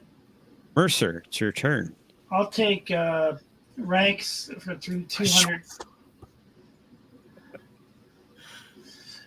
What is Brigadier? That's right. That's it. There has been an incident on Praxis. An incident? Do we report Proxy this, sir? Do we report this? Are you kidding me? Black holes. This probe sounds right. disappeared into a black hole and emerged on the far side of the galaxy, arriving at a planet of living machines. What, it's Voyager 6? That's correct. Nice job. Became the all-powerful Voyager that could defeat anything and would wipe out the whale probe. Lies. Whale probe is the greatest thing ever. Tokyo Trekker, you get the last clue. Odo shapeshifting for 100. Identify this episode.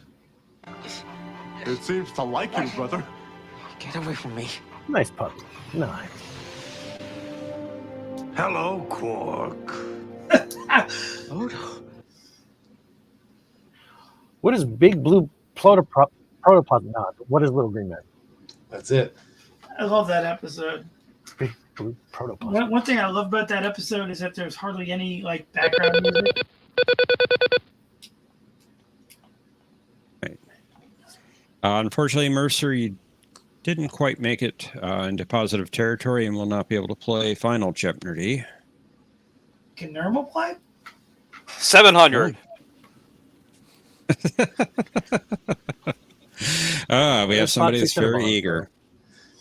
Yes, indeed. All right, let me put that link into the private chat again one more time. There we go. And consider how much you would like to bet on this category. Heading out to Eden. Yay, brother. Tokyo. And that's the reason I'm laughing is because he put into the Cosmobuzz room, not Proxy Tokyo. That's real. Not a fake.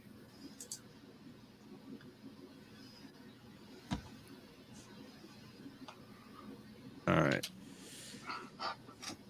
You're all locked in. And let's reveal our clue. Charles Napier, who portrayed Adam in The Way to Eden, returned to Star Trek decades later to play this very different character in Season 4 of DS9. Players, you have 30 seconds. Kapla!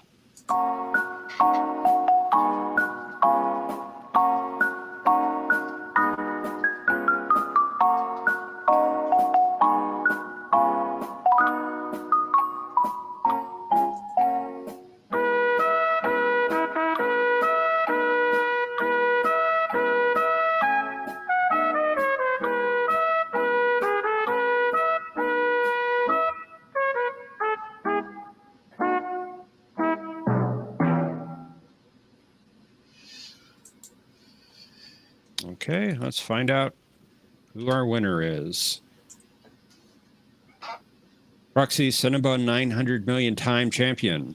You had 700 points. Entering final Jeopnerdy, your response.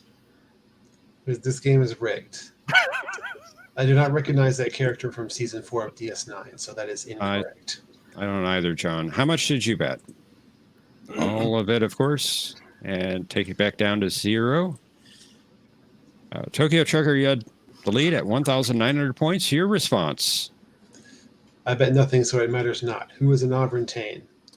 It was not an Auburntane, but it was, in fact, General Denning from Little Green Men. Hey, I got it right. And, of course, you bet nothing, because that's what you said. Leave me with 1,900 points, and you are the new champion. Congratulations, Tokyo. I did enter it, but you guys didn't count it because I lost points. But I did. Because I lost points. Ugh. Mercer's Reign of Terror is at an end. That was a funny episode. Indeed, it was. Yes, it was. Congratulations, Tokyo. Thank you. Also, the girl that was in that episode was in an earlier episode called Invasive Procedures, where she played some kind of like, I don't know, prostitute or something. She gets into a fight with Kira in that episode from the second season. Invasive Procedure. You know what I couldn't figure out is like why they evacuated the station in the end of the Bajoran arc at the beginning of the second season. They bring everybody back and then they evacuate the station again for the following episode. They should have just said, we still haven't brought everybody back yet. They didn't have to do it again. You know what I mean? Yeah. Like in the Siege episode, they evacuated everybody, right? Except for the command crew. Then the next episode, Invasive Procedures, they evacuated everybody. They should have just said they're still out. Hey, John, it's still going. Hello. It's still going. Very nice. I'm right here. Oh, thank you. Mikey, kind. do you want to do another test on that system? Which kind of test, my friend? The test you were doing earlier. Fire alarm. The fire alarm? No, it was false. It was a false alarm, guys. I'm just playing. I know. No, I'm the red shirt with the red alert. I should put that next time. Hey, red shirt with a red there you alert. go. Yeah, there you go. Red shirt with a red alert. Brainy Specs, I just wanted to say I agreed with your position on a certain stream that took place last night, I believe it was. I appreciate that, Darren. Yeah. So, I mean, there wasn't a whole lot I could do. Oh, no, I didn't expect you to do anything, Darren. I appreciate that. Thank you. Yeah. Which is why you should have been on Cinnabon's stream watching us kill zombies, but you know. Well, yeah, I suppose. What's the fun in watching other people kill zombies when I can't kill the zombies myself? Darren has a point. Who's Omnicast? Are you new Omnicast? I don't recognize the I prefer killing dragons in games to zombies. It's just the way At least dragons are realistic. Good night, Caleb. Good night, Caleb. I want to say, prefer- I think Good night, Omnicast is joining us for the first time. So welcome. Yes, The hello Undead. guys. I How did are that you? in Doom. Welcome, Omnicast. Thank you. I like your avatar, Omnicast. Very nice shot of the bulk drone. Well, that's how I feel right about now. So that's it. I really wanted to jump into that Jeopardy, guys. I wanted to answer so bad in the comments, so I said, all right, let me just do this the right way and join in. Thanks for having me, though. Cool. Good. Next week, maybe you can get into a game. Yep, we do this every Saturday almost. So yeah, you're always welcome to join us next time. I will be Oh, here. yes, for sure. That's, of course, assuming we have a game next week. John has not told me either way. As far as I know, we will have a game next week. Okay. Okay.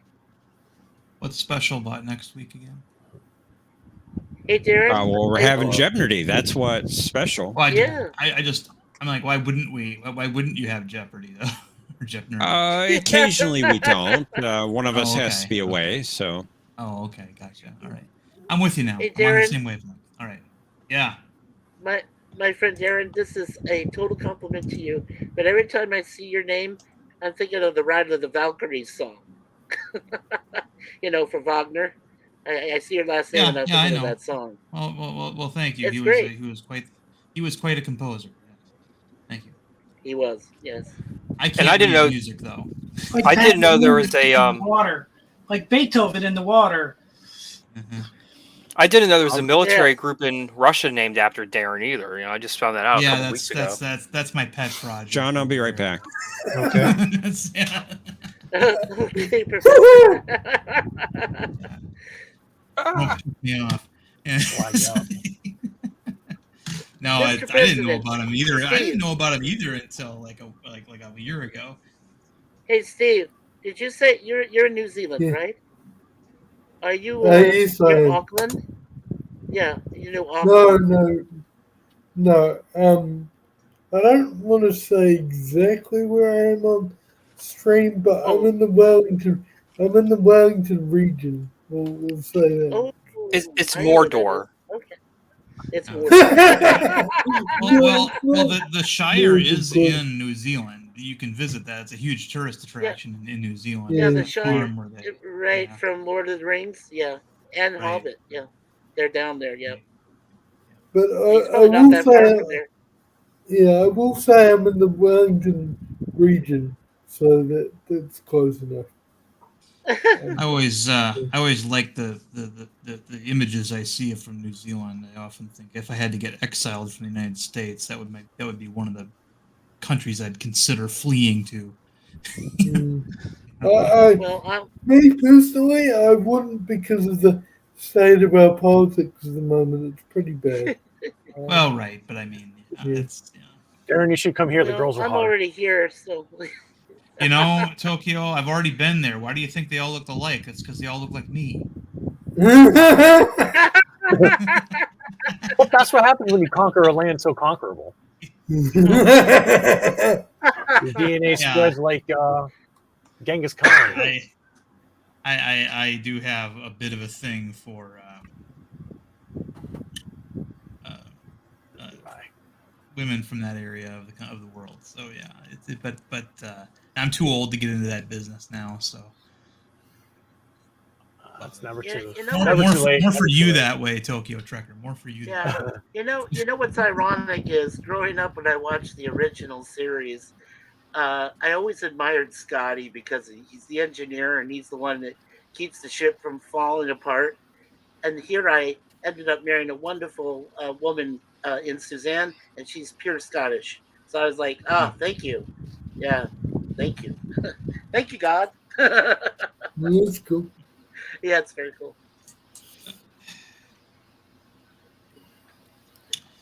So anyway, it's. I I tweeted at. Hold on a second. I tweeted at Akiva Goldsman today. I said, Ortegas is actually the helmsman of the ship, not the pilot. Ah. There is no pilot on a naval ship. You can have a piloting party, but somebody mans the helm during that. Somebody's got to maintain pilot.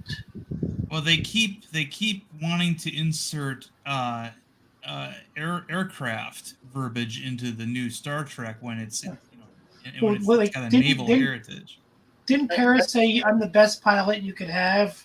Well, when it came to it, when you can pilot a shuttlecraft, that's different.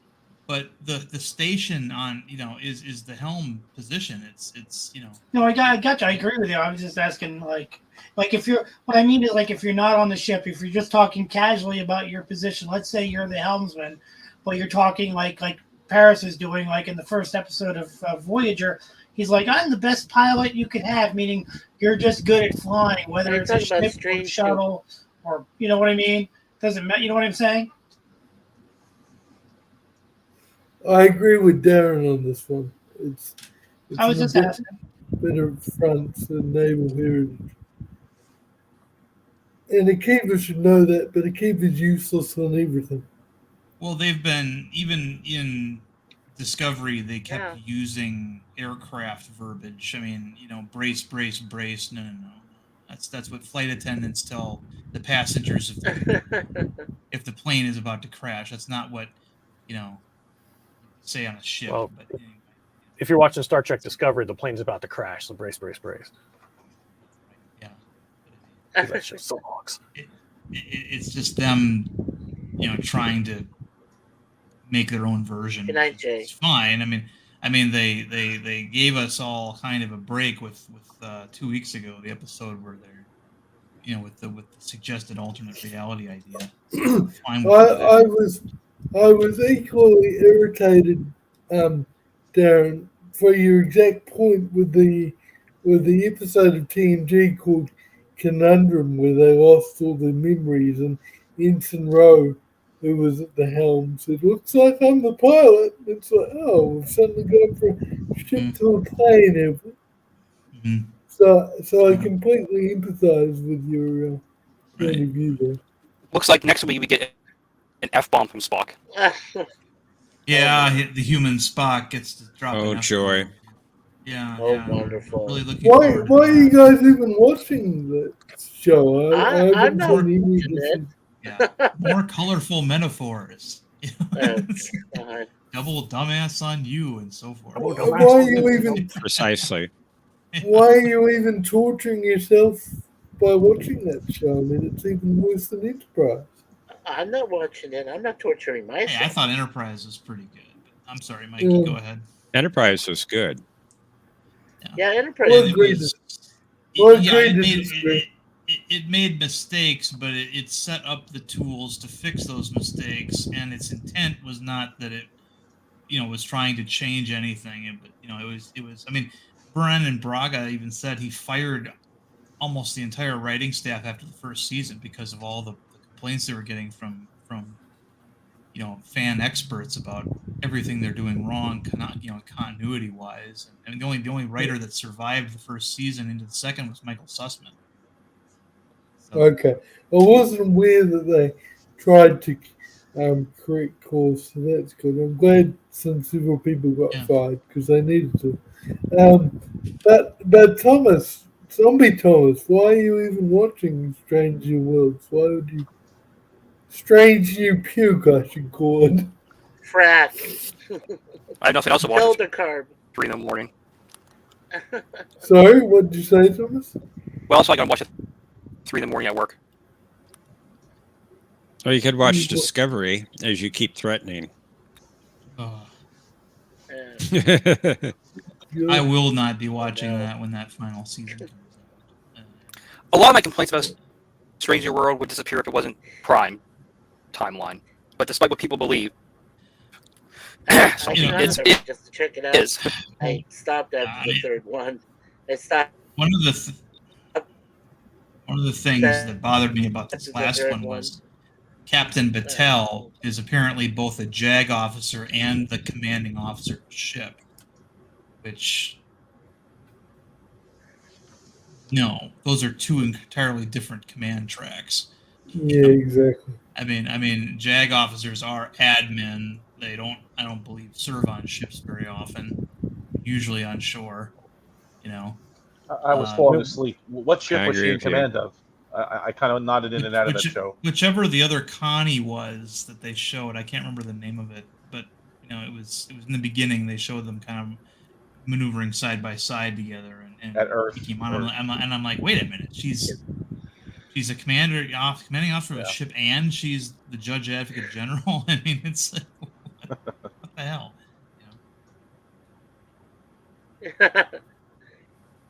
Hey Mercer, can I have one of those mints you're offering? I wish I could give you one through the internet, but I don't know how to do that. But those are marbles. There's no actually. time portal? They're actually marbles. Marbles? It's the one from Uber. Apparently, it's the USS Cuyahoga. Cuyahoga, okay. You ever see the Orville, Mikey? Isn't a good name Sounds like for a USS ship, Kuroga. but USS Not Kuroga. Kuroga. I was just going to say, Mercer, you might have a time portal somewhere in your house and may not know it. You could send them through there. True. Wormhole. Wormhole. Hello. I just call it a time portal. I really You have to wish forgive me. the I've seen 2 time travel movies in the last few days, so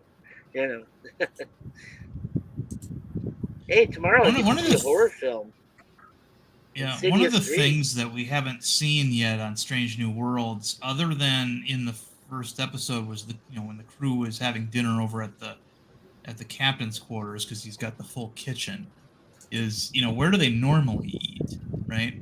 We've seen a lounge that's kind of like a 10 forward lounge, but that seems to be like that's almost like a tiki bar nightclubby kind of thing. I don't see people eating food there.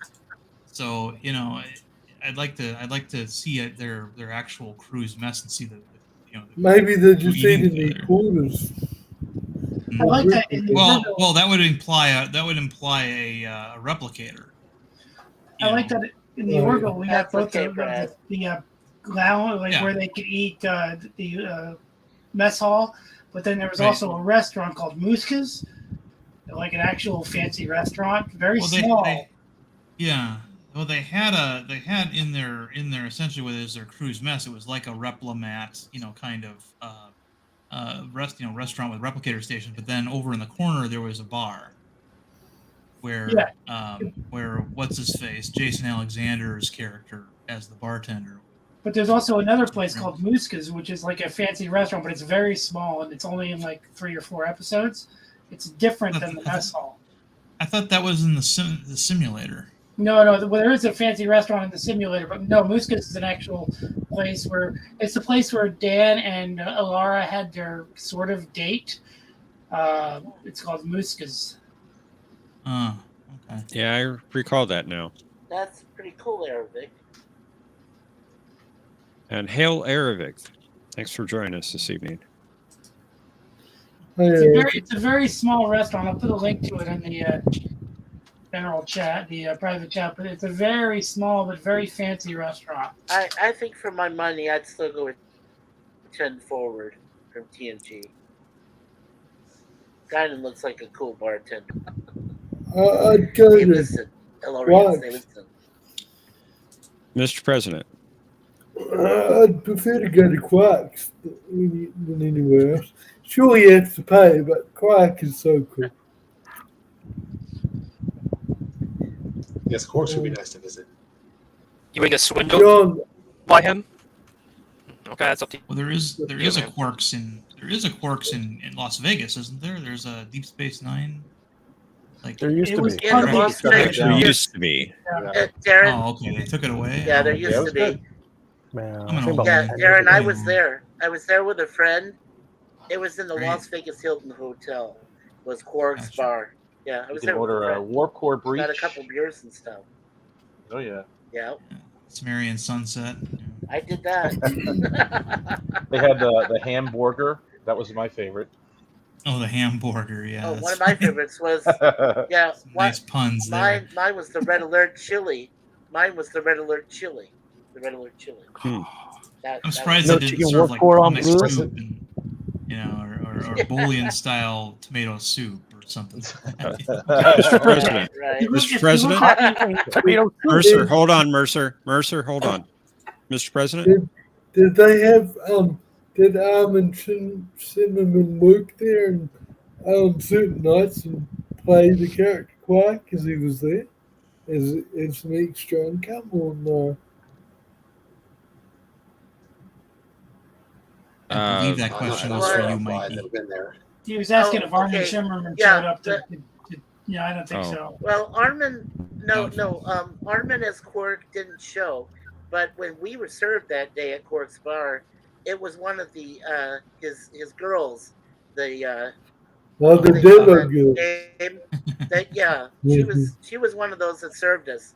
The Oh, Double cool. Girls. Yeah, that's it. The Double Girls. Yeah. Yeah, cool, Yeah, it was a cool. Double Girl that was a bartender that day. So I said, "You're a Double Girl.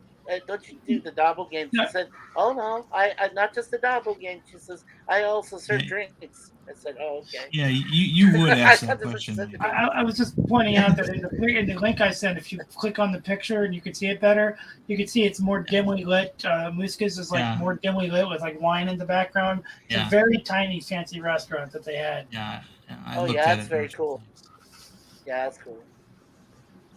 Yeah, unfortunately, the Las Vegas. It doesn't make any have sense, but it's the cool. I bar mean, thing you know, anymore. Yeah. Nothing really why makes would you? sense. I don't. Well, I mean, you know, again, the Orville I always seem to be on the smaller side of it as a ship, you know, and for it to have essentially two eating establishments in it didn't make any sense to me. Oh well. The other thing. Well, you know, think about how awful it would be to have a restaurant like Quark's and try to make it as authentic as possible by having people in full makeup, you know, Westmore makeup there for an entire day. You know, That's like what they tried to do that'd with be a the killer. Star Wars Hotel. That's kind of what they were doing, was Was putting Mom there? people in full makeup in the Star Wars cruiser. That'd be a hotel. buzzkill. Hang on, I think Mr. President had another question or comment. Mr. President? Yeah, I was just going to say the other thing that annoyed me about the Orville and TNG, it was the only thing I didn't really like about TNG, and the Orville replicated it, was that they had civilians on board the ship.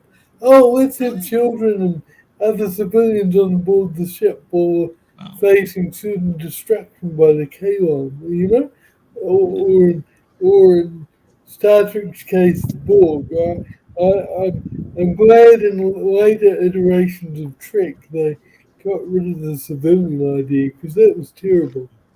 well, the families bothered me. I mean, That's but what the I thing mean, is yeah. that was I chalked that up to being Starfleet being fat, dumb, and happy at the beginning of TNG's era, right? They had this unprecedented period of relative peace, no major wars and things like that, and then that ended pretty much on TNG, and you know, I didn't have a problem with maybe one or two civilians, like the Bolian barber Mr. Mott on the Enterprise. Sure, okay, have a civilian barber on board. You know, why not? It's not like, you know, that's such a menial job that you wouldn't have an officer or even an enlisted guy do that. So a civilian, fine, but and even Guinan's position, you know, as being the hostess of their one lounge is fine with me. But yeah, having families on board, and Orville had this too, where you had on a ship that was probably way too small for it, you had, you know, a school for kids, and Yeah, that's what I was talking about. It's just garbage. Stupid. didn't care for that. There should be some sacrifice a family has to make for somebody who's serving. Yeah, I agree. I loved reading your guys' titles underneath. Zombie Thomas has books are dangerous. You know mine, Canadian Of red course you shirt, would. but now I'm going to change that to red shirt for the red alert. Flat Earther Darren, it's not cultural appropriation. I live here. And Mr. President, you secretly have Enterprise? He really loves it. Love Enterprise. I didn't notice that Chief had changed it again. Oh. It's so secret, even Mr. President didn't know it. Yes. For the record, I did not love Enterprise. He really does. He really does, folks. I love a few of the ships named Enterprise. My favorite one is the 1701 after it was refitted. NX-01? That's the best Enterprise Okay. ever. Oh, you want the I know. one? Okay. The 1701A? Yeah. No, not the A. Not the A. The original after it was refitted. There's a difference. 1701? 1701 after the refit. The motion picture one. The motion picture and 1, 2, and 3. Yeah. Right. Okay. Hang on. What have you changed it to now, Jeff? Hang on. I'm going to read this. Just remember, folks, the Enterprise A bridge is the only one that we saw in Star Trek 4. Yeah. Oh, don't turn in your nerd card, Mr. President. I will not turn in my nerd card. Thank you, Jeff. Well, yeah, but technically they used footage from Star Trek 3 when the Klingons entered the bridge of the 1701. So technically we did see the bridge of the 1701 in Star Trek 4 too, but that was vicariously through the court. That's true. Looking at footage from Star Trek 3, but yeah. Yes. We have a Borg refugee in our midst, Omnicast. I like that avatar. That's so cool. Resistance is futile. Should I call you This Hugh? is not made of silicone. Omnicast. Yeah. You're a member of the Borg when they were still cool before the Borg Queen broke the concept. Yes. This is when we were unstoppable. You're right. And then we became vulnerable. Janeway took us out. Yes, the original guys in leotards with stuff glued to the leotard. Not a he, not a she. Yeah. The Janai. I heard that the Enterprise G is going to bring the Borg back, so Janeway didn't necessarily, or future Janeway didn't necessarily. I honestly think they need to leave the Borg alone. I think they should just retire the Borg for a good long time until they come up with a great idea for them to come back. Because I like the idea of that the Borg being finally defeated by the Enterprise D crew in that, and it's like, okay, now retire them. What about the Queen? 847 too, however, well, the Queen died. No, but the Agnes Queen from season 2. Whatever happened to her? I mean, that's what I don't understand. We forget about that. Okay, gotcha. Never mind. Sorry, I brought it up. Yeah, they were from the other mirror universe. Mr. President, the actual non-canon timeline. I was just putting my hand up so I didn't interrupt anyone, but I accept your apology, Professor. Thank you. And Darren, what's sorry, not Darren, Omnicast. What's were we forgetting about? I missed that thing. Omnicast said something, and then Darren said, "Oh, we forget about that. We don't talk about that." Well, he said that the Borg was defeated by the Enterprise D, and I said, "What about the Queen Agnes Jurati from the end of Picard season 2? Like, what happened to that Borg section?" Yes, we don't talk about her. Yeah, see, I agree with Shaw. Shaw said, "Forget about all that weird shit on the Stargazer. The real Borg are still out there." And then the real Borg got killed off by Enterprise D's crew. So I'm fine with that. Sorry, Mikey, go ahead. Oh no, I was gonna say. So what about Voyager Endgame? Is that just one hub of like maybe a million hubs, transit hubs, or was that supposed to be the main place?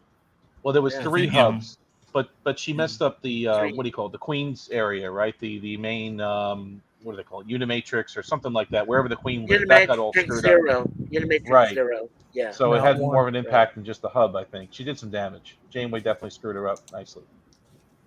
Oh yeah. Sorry, Mike. Yeah, that was Unimatrix 1. Unimatrix 0 was the imaginary place. You know, I was watching some old Voyager episodes, and it occurred to me that Good one, John.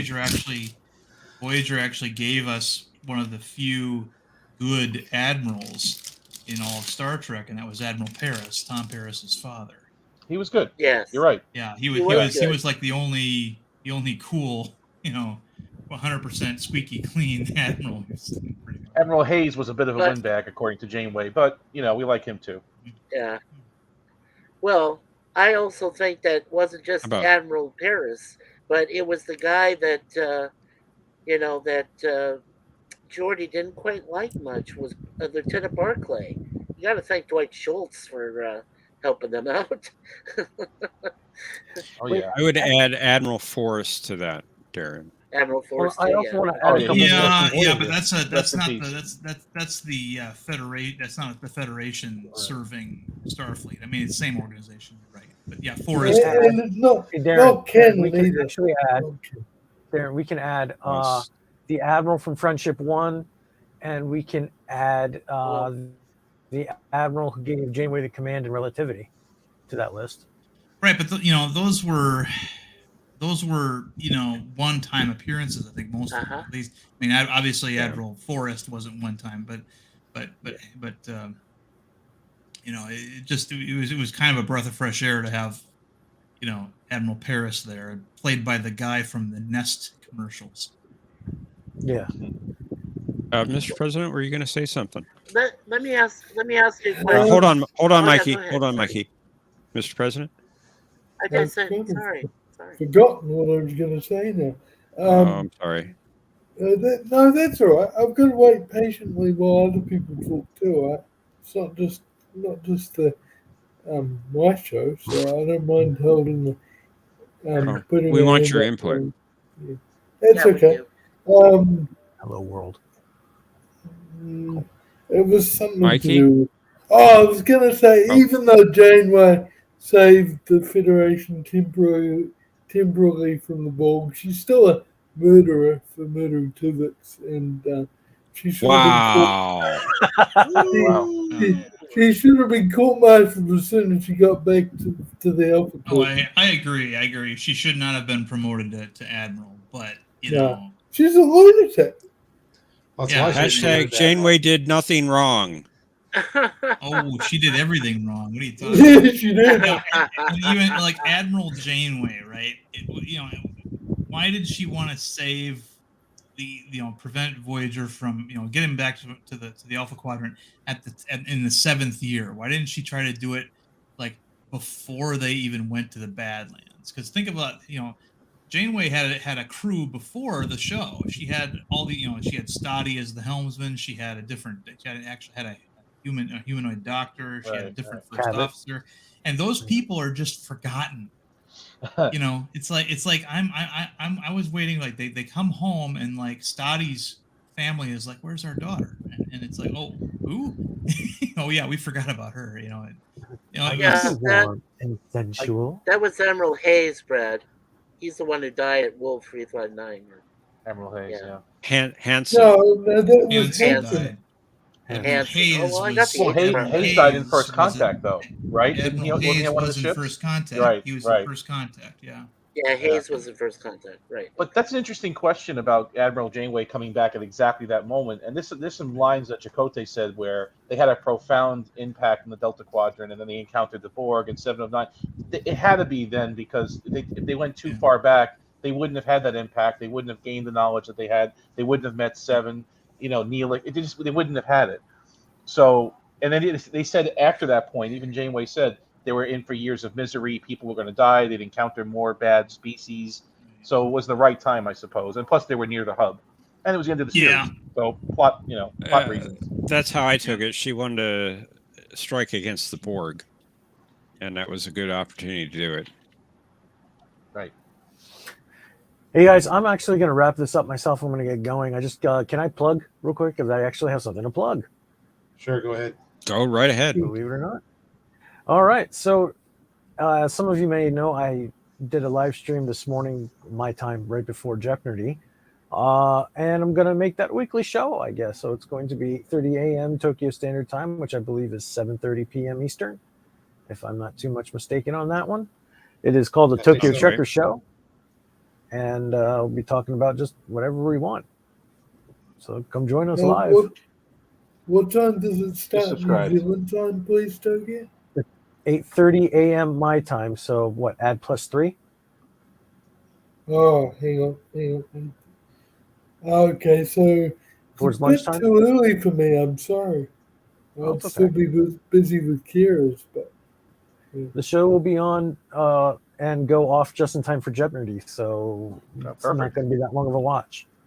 You can put it on high speed and watch through it. I could come through for some of it, but not all of it. But I'll stop by when I can, and I'm glad you're back doing your own shows. Good for you, Tokyo. Well, no worries. Normal. Meow. Meow. Oh, you scared him away. That's you already jumped away. That's why I hissed. Oh, Anyway, no. thank you for the stream. Thank you for joining us, Tokyo. Have a good day, Awesome. Thanks, Tokyo. Tokyo. Nice meeting you. Thank you. Nice meeting you too, guys. Our And I will champion. catch you guys later. Be back next week to defend. Awesome. And Cool. those Sounds questions good. were good, by the way. Just this is my first time actually catching this. Those questions, whoever put them together, were really very good. I mean, some of them were deep stuff. So very good job. Appreciate it. Yeah. John does an excellent job with the questions. Yes. Yes, he does. Thank you. Mr. My President. pick. I remembered something I was going to say earlier. Is I really wish that I played the second round and not the first round, because I got the Red Giant category mixed up with the Supernovas, and it was the Supernova one that I did my homework on. I watched that entire video before coming on, but as with what happened last week, I always join the wrong round for the one that I've done the homework on, but never mind. And yeah, so I knew all the Nova questions, and I knew most of the sci-fi shows, and I knew most of the ranks. But never mind, you never know which round is going to have which questions. It's part of the game. The That's greatest federation. It's quite a compliment, Jeff. Thank you. Well, it's true. And somebody is crumpling Yeah, something. that's Mikey. It's not me crumpling. I'm not crumpling. Yeah, it is. Yeah, because your icon vibrated when the sound was playing. Oh no, that's just a minor AC wave. We have to keep our AC on because it gets hot. Oh hey, Mercer. We know it was you, Mikey. It was you. Normal. I don't crumble. Mercer, you need a vacuum. Meow. Carpet. Mercer. Yeah, I know. Normal. I know. Man, I'd be embarrassed. Normal. Oh, must be a fly or something. Yeah. Yeah. I got a vacuum today or tomorrow or something. Whenever I get to it. Come normal. Come on, normal. Oh, Okay. I can All speak right. All right, Catalese. Mikey. Normal. Yeah, it wasn't you, Deej. Yeah. No, That is true. Welcome, Deej. Greetings. That wasn't me, Darren. Come on. Hey. Greetings.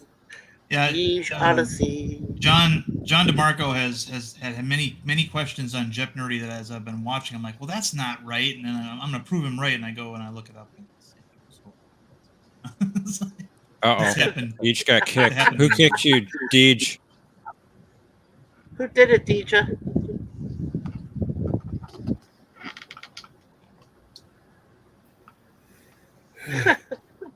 It's like I could have swore that Sulu was the navigator.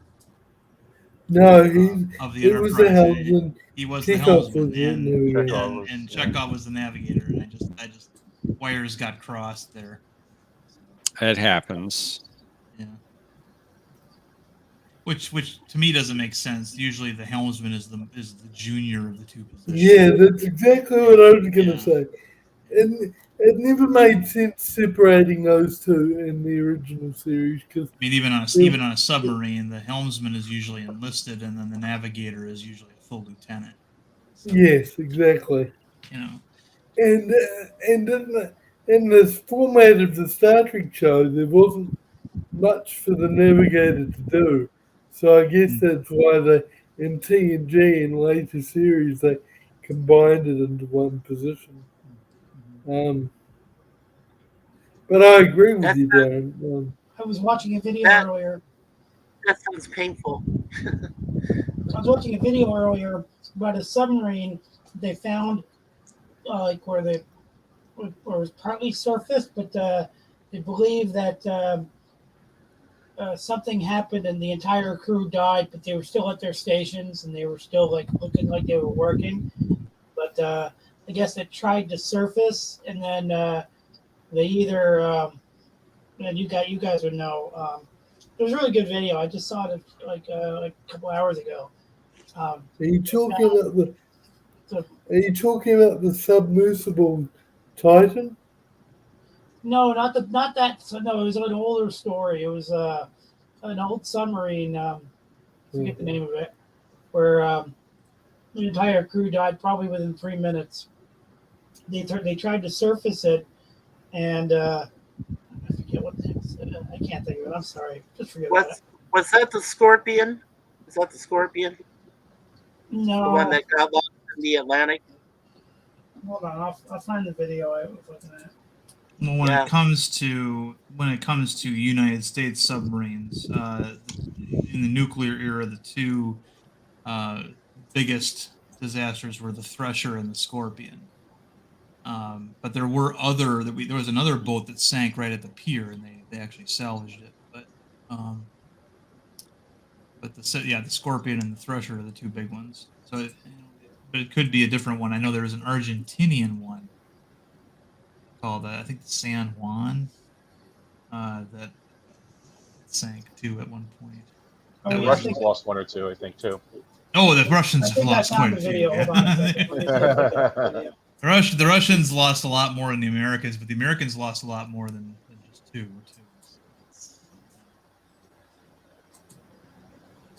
Welcome, Gorilla. Service. Greetings. Well, we didn't want to interrupt your camping, Gorilla. Here's the video. You guys can look at it later. The one that sank If you just peruse it, maybe you'll figure it out just by looking at the pictures. Like I'm looking at a picture of it. Well, this video is about three different ones. So was I'm talking about the first incident. Yeah. Okay. Mr. President, you were saying the one that was that sank at the pier. Were they able to get the crew out since they were at the pier, or did the crew perish as well?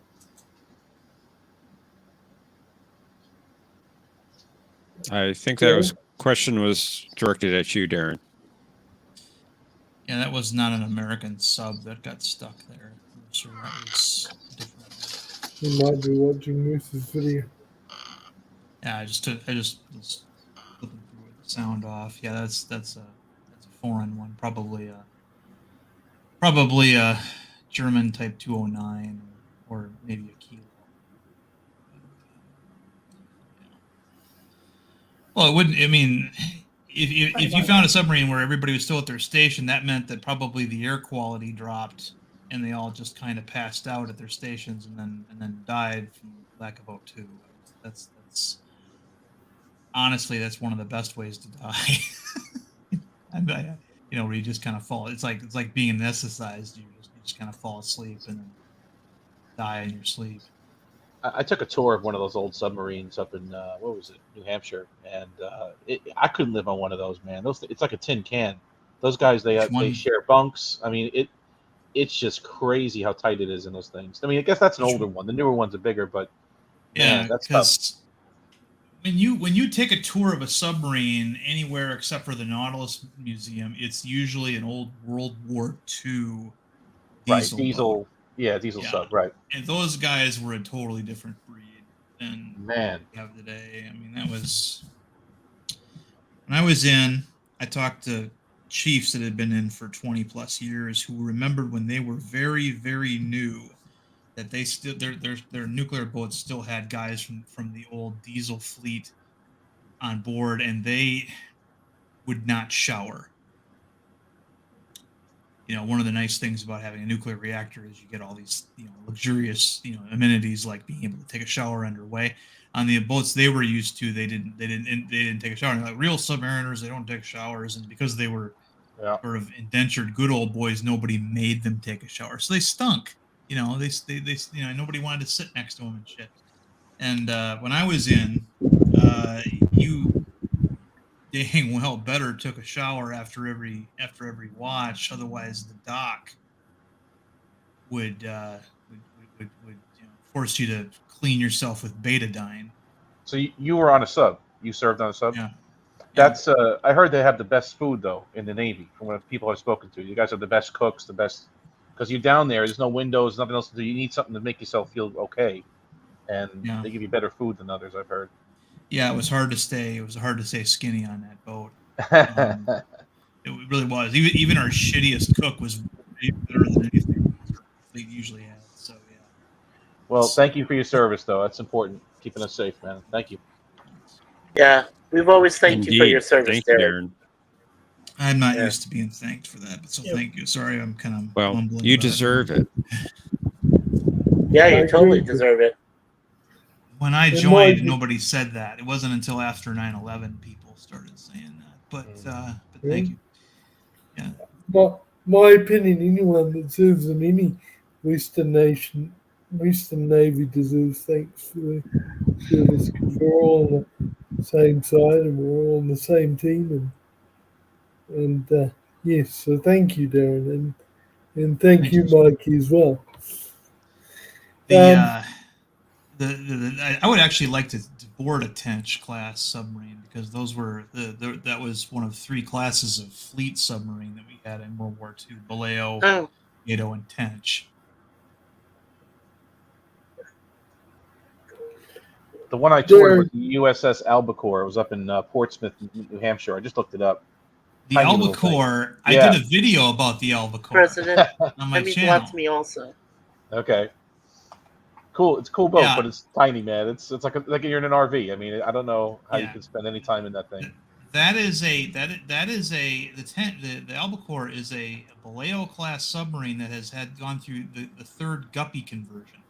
So at the end of World War II, the Allies, found 4 or semi-operational Type 21 U-boats, which were more advanced than anything the United States or Soviet Union had.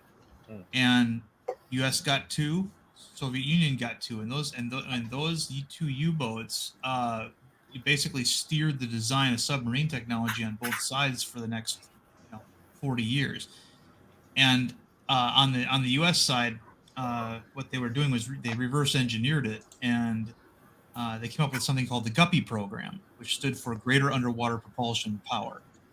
And basically, what it meant was streamlining the hull of these old diesel boats to make them more hydrodynamic. You can get more knots out of them, speed, and they look very different, but they are the same. Yeah, it's weird. Yeah, I'd recommend it for Kinda anyone like- that's in the area. It's worth it to take a tour of these things because Yeah. And that's what they were trying to go for, bringing this back to Star Trek, was on the Enterprise. They wanted that, if NX-01, they wanted a submarine feel to the ship. And they actually, I remember watching a documentary, they said that they toured a submarine down in San Diego somewhere, right? Yeah. And A friend of got mine inspiration. emailed me and said, "You'll never guess who's on board." And I'm like, "Ooh." And they're like, "Rick Berman's on board." I gave him a tour. And I'm like, Rick Berman and Brandon Braga. I'm like, what do they want? Well, apparently they're doing research prep for the next Star Trek show. And I'm like, oh, okay. And so when I saw the pilot or the premiere for Enterprise, I knew immediately, okay, they've obviously been on a sub because all of the bright work and everything, on the bridge, all the stanchions, that's all, and all the handles everywhere. Right. Handles are everywhere. Yeah.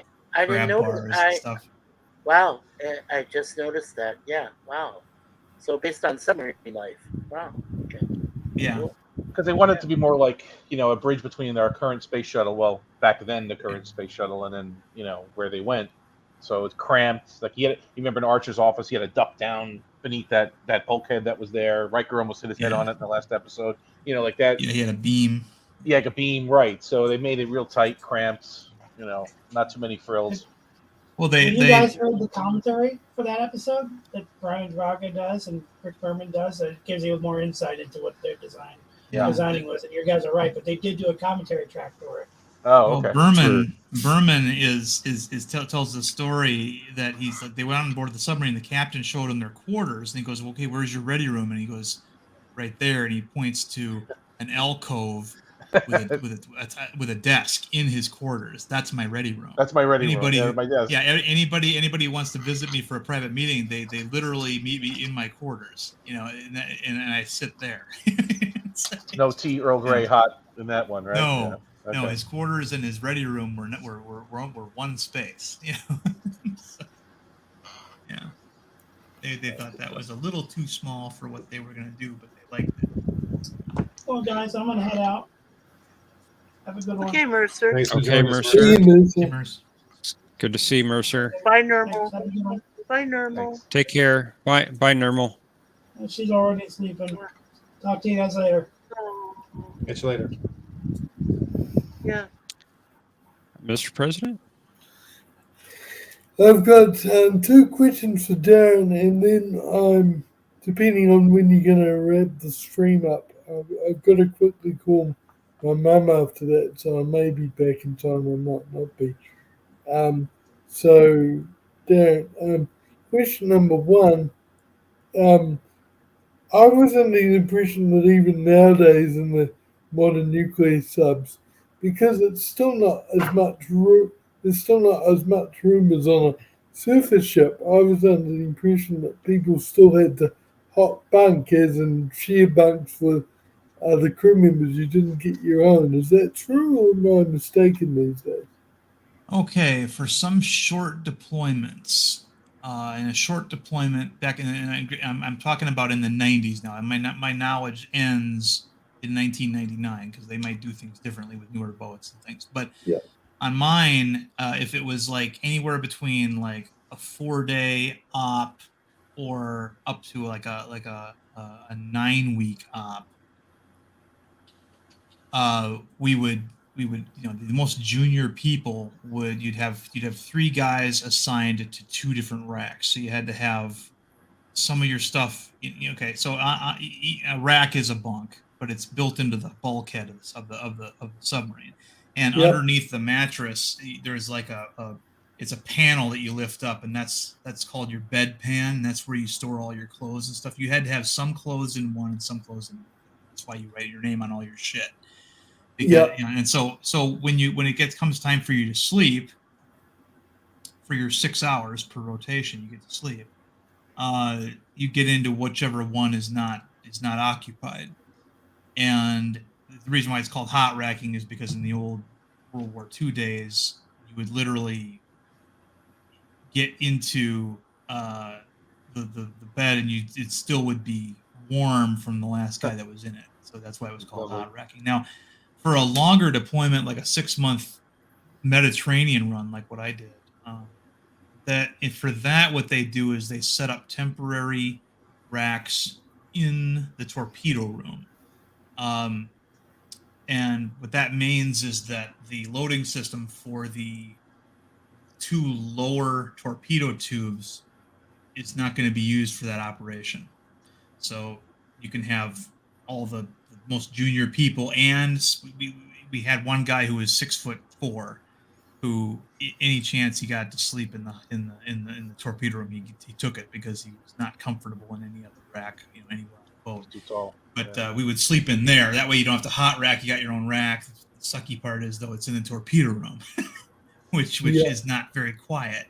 But you can, but if you're tired enough, you'll sleep through all the noise. Yeah. I'm trying to remember the second question now. What talking about? That's all right. What were you just talking about just before you answered my last question? I don't remember. The second question's gone out of my mind, but thank you very much for answering the first one. And I better go and talk to my mum. If you guys are still here when I get back, I'll be back. If not, I'll see you guys later. But thanks all for chatting with me and interesting about.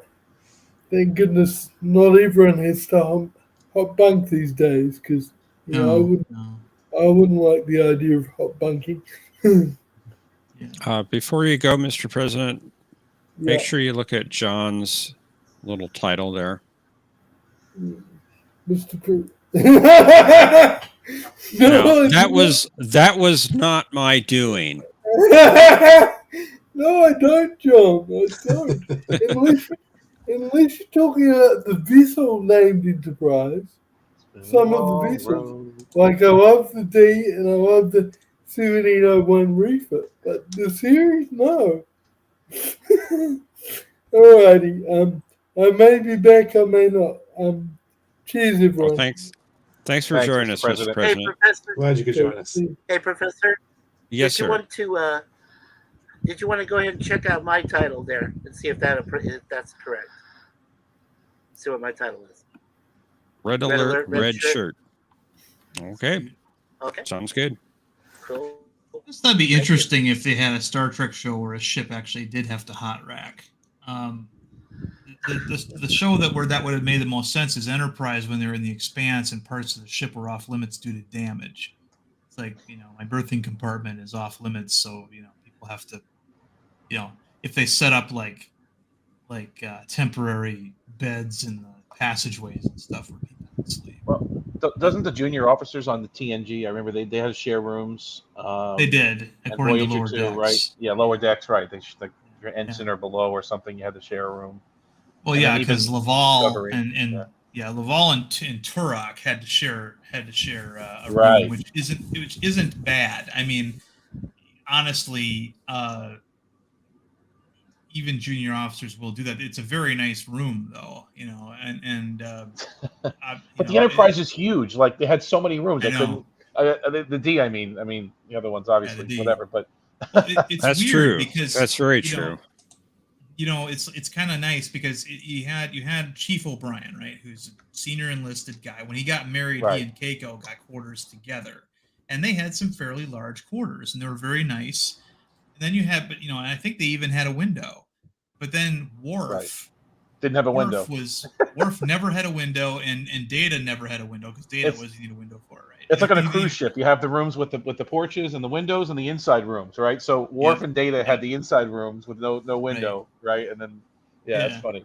And honestly, I don't know that I would want a window, quarters on the D. I mean, Geordi didn't have. No, did he have a window? Maybe he. I don't remember now. I don't remember if Geordi did or not. I don't think it wouldn't make sense for him to have a window. I mean, I know Troy did. I know Troy did. Riker did. Yeah, right. Yeah. Exactly. I think the lieutenant commanders and above, Crusher obviously did too. Yeah. Yeah. On the only cruise ship that I ever went on with my folks, I made sure I had one with the window. I wanted a window. Mr. President, did you remember what you were going to ask? No, I'm really annoyed with my brain. Hopefully, keep talking, and hopefully my subconscious will bring it to the fore. Because I definitely had two questions in mind, and both obviously were about submarines. But the weird thing also is that on Excelsior, in the episode flashback on Voyager, we saw the bridge officers like Tuvok. They had bunk beds. Yeah, they had bunk beds, and it was like an open bay barracks room, and of course, what's her face? Rand came in, right? Rand comes walking right in, and it's like, excuse me, but that didn't make any sense to me. But I think that was probably done for budget reasons. But that kind of almost holds. I mean, if the TNG Enterprise D, right, the junior officers are sharing a nice hotel suite, basically a room. if the Excelsior was older, maybe smaller, more cramped, they would have to have bunk beds for those junior officers, right? It kind of almost Well, the tracks. Excelsior was not old at the time of Star Trek VI, which is where that story supposedly took place. I know that Right. there's a scene in Star Trek VI where it shows on the Excelsior some people in bunk bed, in bunk beds falling out of their racks when the depression wave hits them. But I always assumed that those were enlisted, because that's how that's how enlisted would be. Bunk bed stacked 3 high. And they were all also in their underwear. They were in sleeping clothes. Yeah. But Valtane and Tuvok were both They shared a bunk. lieutenants. Yeah. And they were, but there was other people sleeping in that room too, and it didn't. The only thing I can think of is that there was a budget compromise. They had to. They got the Excelsior bridge, set for that episode, and that must have been the most of their budget or something. So Right. Yeah. Yeah. I just wanted to ask one question. The Enterprise D, when we said that it had families on there, the kids and stuff, how were their accommodations set up? Did they have like bedrooms for the parents of the kids, or what? Well, I think How was that families set up? live together. I mean, Yeah. Worf, when Alexandro came to live with him, he lived in his quarters with him. The O'Briens, when they got married, they actually, shared quarters at that point, presumably But they freed up did. wherever But they they were did living have before. separate beds, right, Darren? They had separate beds. Who? The families. They had separate beds. Didn't I'm they? sure they all didn't sleep in the same bed, Michael. I'm sure that didn't Yeah, I'm happen. pretty sure of that. Yeah. Pretty sure Yeah. of that. Yeah. Okay. Yeah. Yeah. That I was mean, my even question. even in the episode Parallels, when Worf goes to the quantum reality where he and Troy are married, they're Yeah. living in the same quarters, and they have a rather large bed, and he goes into the quarters and doesn't realize they're married, And Yeah. yeah, That's that. funny. I think that they had space apartments. Yeah. Well, maybe that's what it was. Just Mr. extended. President? I remember that question. So Okay. I'm not going senile. I was afraid that I was turning into. I did not finish that sentence. It's political. It happens. But anyway, the term reading room, because you said that the Berman asked the real life sub captain, "Where's your reading room?" But as far as I'm aware, Star Trek misuses that room. Isn't reading room the room for aircraft pilots to get the briefing on aircraft carriers? Is that correct? Yeah, I think the verbiage is a little bit different. Of course, there was no ready room on the sub, and that's what I'm most familiar with. So maybe ships do have ready room for some other I mean, it's like the bridge is actually on a surface ship. Aircraft carrier, right? Usually on top of it's on a superstructure that overlooks the forward part of the ship, and then the part of the ship that's deep down, where during combat operations they would actually shift command down, is called CNC, or like CIC or something like that. On a submarine, the bridge is at the top of the sail, and it's only manned when we're on the surface. As soon as we're prepping to submerge, command is transferred down to the control room, which looks more like what you would expect a Star Trek bridge to look like. It has the helms and planes and all that stuff. So they modify it, but I mean, Star Trek, they use mostly the same verbiage. So I was going to ask whether, because you pointed out that subs are too small for a ready room. So I was going to ask whether on a surface ship the ready room could be the the captain's office or the CO's office, or whether the ready room is just the room for aircraft carriers only, and that's the room where pilots get their briefing from the CAG. Well, I think ready room is also from it's a term that's used and repurposed depending on what type of ship you're on. Obviously, an aircraft carrier would use it for that purpose, but a cruiser might have it for just as the name of the captain's office. I don't know. I mean, the captain's quarters was where you went if you needed to talk to him in an official capacity, because that's where his desk was. Yep. So Yeah. Okay. Thanks for bringing that up. Yeah, cool. Yeah, I'm glad I remembered it. I'm not getting too old yet. yeah, I thought it was interesting that Commander Cisco, when he was the first officer of Saratoga, had his family on board, wife and son, and Right, of course right. that's a Miranda, and those aren't very big compared to a Galaxy type ship. So I mean, I thought maybe it was just a privilege of being that high in rank that he could do that.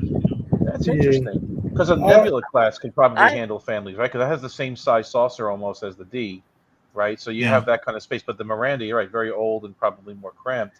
I wonder if they meant to use a Nebula or something, and then maybe they had to repurpose it or something down the road to a I don't Miranda. know. The Mirandas, though. I mean, a lot of sources say that while it had a crew of like 225 back in Kirk's day, by the TNG era the crews were down to like 33, 34 personnel. But So the Lantry, yeah. yeah, like the Lantry and stuff like that. So I mean, the idea I think there is that so much now is automated, and it frees up so much space, and you don't have to have that many crewmen on board to operate it. I had a really odd question for all of you gentlemen. Have any of you in your lifetime ever tried Earl Grey rose tea?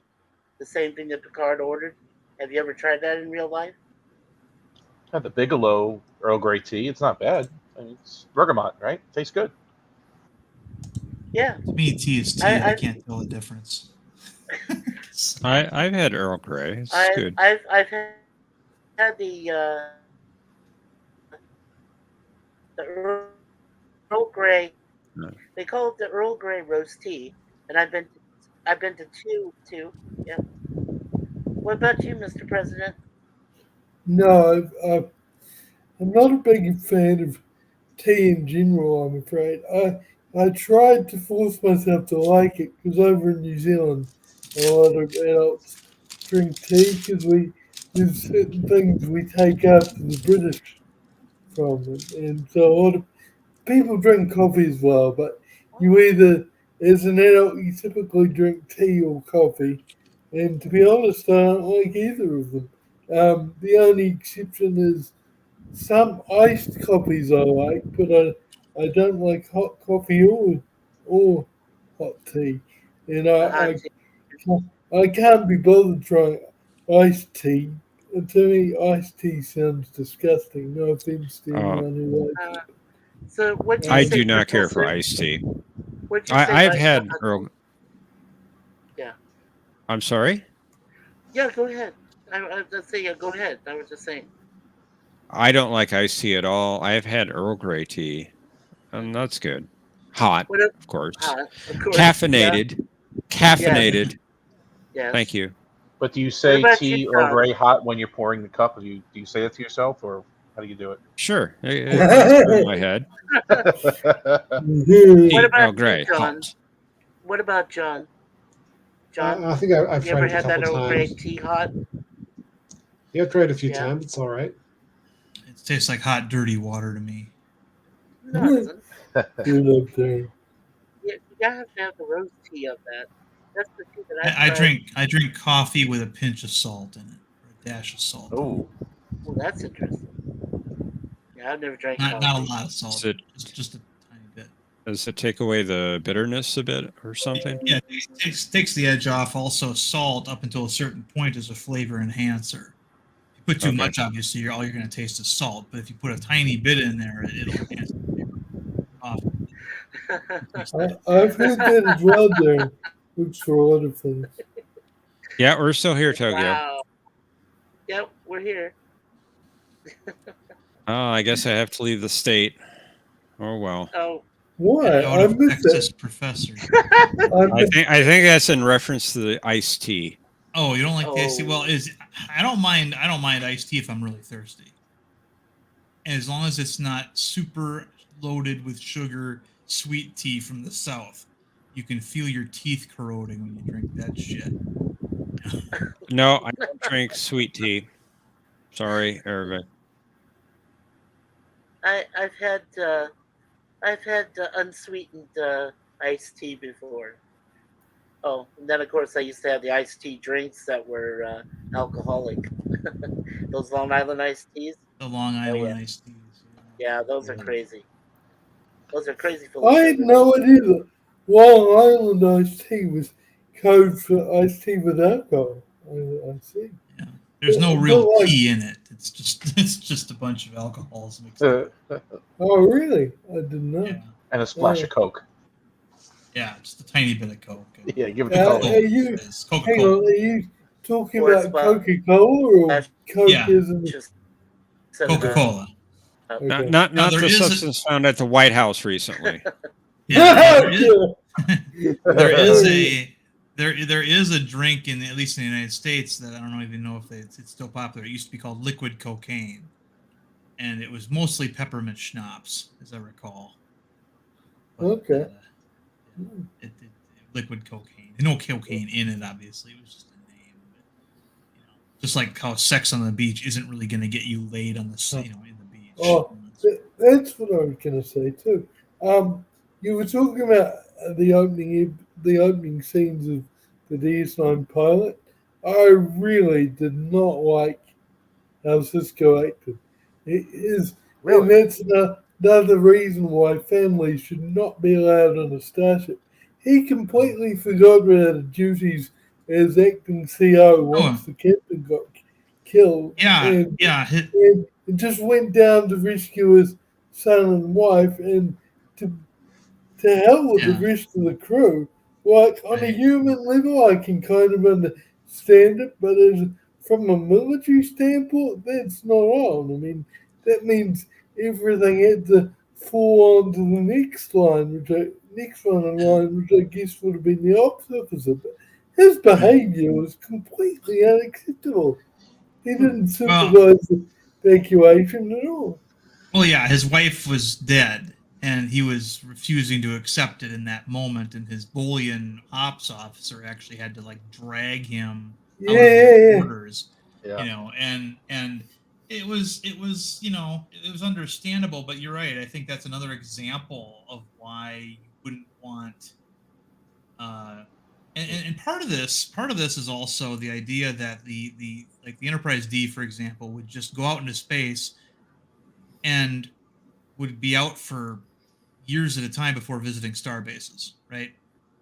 You could do that with that kind of long-term voyage of a ship, whereas a Miranda, that I envision as a ship that would have a home port, like a star base, and it would go out for missions of 2 to 3, maybe as long as 6 months, and then come back. And so your family would be on the star base, and then you would leave in your ship and leave them on the star base, and they could have fun and that thing, and then you would, while you were gone, and then come back and see them when you're back. That's more of a Navy type of structure. But this idea that they had these huge ships that could accommodate families and had recreational shit on board and everything for the families, and it was getting so far away from what what we understand today. Roddenberry was really big on that stuff. I was going to say it's Roddenberry. Yeah, it's him. There's even some lines in the first couple of seasons. You remember Picard saying, "We are not Starfleet is not a military organization." He said that, like it is more of an exploratory, diplomatic, and that's where Roddenberry was trying to take it that way that they've evolved to that point. Well, it definitely was that at the time he said it, but it's like its role completely shifted. By the time we get to the Dominion War, it very much is the military now. Go ahead. I'm surprised we got that line so deep into season 2. Right. When Roddenberry was really losing control of the show. Right. Well, what's funny about it is it's demonstrated that they are the military in that very episode. They're participating in a war game exercise, and actually, until the Ferengi show up, Riker and Picard are both having a lot of fun, with doing this. They are. And Quark is the captain of the ship, right? The Daemon. Right, yeah. Raktor. Right, I shouldn't say Quark. Yeah, Armin Shimmerman. Yeah, Raktor. That's right. Yeah. Yeah. It's my favorite TNG Well, I was episode, gonna- I except was it gonna has a say major that, flaw at the end. Yeah. What I was going to say was What's that as far as the relationships, went, I really liked I thought probably the most, in my honest opinion, the most stable relationship I thought was Miles and Keiko O'Brien with their daughter, on DS9. Well, I wouldn't call their marriage stable. They fought a lot. Not always on camera, but they at least had that reputation. They were called the Battling O'Briens on Deep Space Nine, but they did stay together. Very so true. that is Right. that it supports what you're Well, saying. yeah, so. that's where I was getting the structure from, because obviously, the Worf and Alexander one was dysfunctional. And you could tell Worf and sorry, you're roboting. And his son, Jace. But I think that when it came to structure, yeah, the O'Briens were probably better. Yeah. Well, the Worf and Dax, in that brief time they were married, I think it was for like one season, before she died. That was an interesting dynamic to have two officers, on a show like that who were in fact married, and it showed the complications that could arise when it came to certain dangerous missions. But it was also a neat. We'd never really seen that. We'd never seen two officers serving on. And it wasn't really a ship, but I mean, the Defiant was, so at least you can say that. Balance of Terror, right. though, right? They're getting married on the Enterprise with Kirk, going way back to Well, they 1967, they right? didn't get Yeah. married though. No, That's they the almost thing. did. They almost did. Yeah, but we had two officers, higher ranking officers in a cast in Starfleet who were married and it was interesting dynamic, and I was kind of looking forward to seeing something like that in one of these newer shows. Because Well, the doctor and the engineer in Discovery, right? I guess. You can well, I'm talking about like a more traditional. Yeah, yeah. Getting back to what Mr. President said about Sisko's role in the emissary, I mean, Avery Brooks acted the hell out of that. I mean, I've watched that episode, many, many times, and especially towards the end when they replay that scene and he's in the wormhole and they're making him relive those final moments with his wife. It's touching. I mean, if for someone that has a wife and that has a family, and you can see the man's pain. I understand what you're saying, that he should have thought of the ship first, and I guess so. But when you're a husband and you have your wife lying right there dying, that's just like, you could feel it, and he acted the hell out of that, and that was The did. acting was good, and you could feel his pain, but he shouldn't have put himself in that position. He shouldn't have had his wife and his son aboard. And yes, he discovered his wife was dead, but I'm talking about even before that, before he even knew she was dead. He got a brief report from his ops officer because he wanted that damage report, and then he left the bridge and went straight to his quarters where his wife and son were, instead of organising the evacuation. So I think he should have lost his commission for that. I really do. I know it's harsh, but he's an officer first and a husband second. like he said, he's not Picard. Yeah, and it wasn't the character's fault. I mean, it was that decision of, and what was funny was they showed the repercussions of having your family on board, and it showed that they didn't do that. After all those incidences, it was a problem. Yeah, and Yeah, when They they got caught. had that. I'm sorry. No, you go, go Mikey. ahead. No, you go ahead, Steve. Go ahead. I've talked a lot, but I was also going to say, because Darren, you were talking about Jadzia and Worf being married. I remember the episode where Worf basically had to mess up the mission to save Jed's ear, and then Worf got a reprimand for that. I thought that was totally unfair because Cisco should never have put Worf and Jed's ear on the same mission.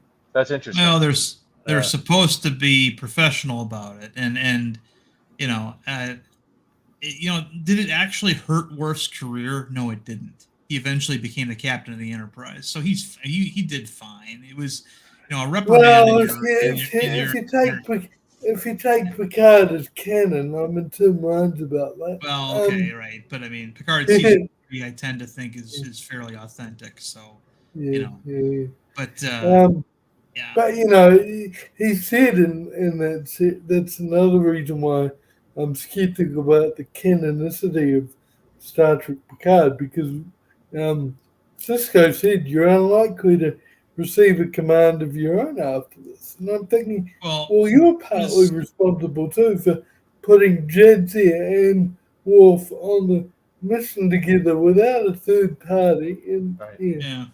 Well, Cisco didn't know everything. I mean, sometimes, captains will tell you shit, that isn't, that He turns knew out they to were be- married, though. Yeah. Right. But I mean, again, a lot of that, was based on what Cisco knew, but ultimately, Worf's promotions weren't entirely up to Cisco either. So, That's true. That's true. That's very true. Just Well, a being couple frank with things. him. Yeah. A John? couple things about that episode we're talking about, change of heart, is that wasn't actually Cisco who assigned him to that mission. That was Kira. So technically, that would have been her fault. Okay. And also, regarding the scene at the end, when Cisco says you probably won't be given a command, well, that's just a supposition on his part. That's not official Starfleet position. That's true. Right. Well, that's Good Kara's fault. Kara's fault. Yes, I agree, but also the buck always stops for the commanding officer, and Cisco's the commanding officer, not Kara. That's true. Although one thing I liked about the scene at the end where he's reprimanding Worf, where he says, as your captain, I have to say that you made the wrong decision. But as a man who had a wife, I couldn't have left my wife there either. Yeah, I did find that touching and human. At least he acknowledged that. But again, maybe I'm being hypocritical because I should be angry at Wolf for not leaving his for putting his wife over his duty the same way as although Cisco sacrificed the safety of an entire ship by trying to look after his wife and son, whereas Wolf was doing an important mission for the Dominion War, but he wasn't sacrificing the entire ship under his command. So there are differences. Anyway.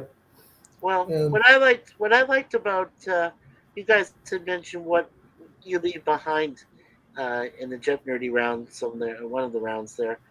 What I really like is the fact that in that final episode of DS9, it's Kira effectively, right, that takes over the station after Cisco gets killed, right? The battle he doesn't get killed. He He just goes to live with the prophets. But I mean, yeah, she was basically in command because she had dual rank at that point. She had rank in both Starfleet and in. Okay, so then that's why Cisco, in case of what happened to him, was able to pass it along to Kira, so she could effectively be the leader of the space station. Well, that would happen anyway because she was always second in command of DS9, regardless. Oh yeah, when even when he arrived as emissary, right? Okay, yeah. Well, in the books, and even though books aren't canon, they continue telling stories at Deep Space Nine where they got a new commander. It was a brand new character so I mean, I don't think she stayed in command of the station for very long. Okay. Well, if you count Lower Decks as canon, she did. Yeah, she actually did. I like. You probably haven't seen.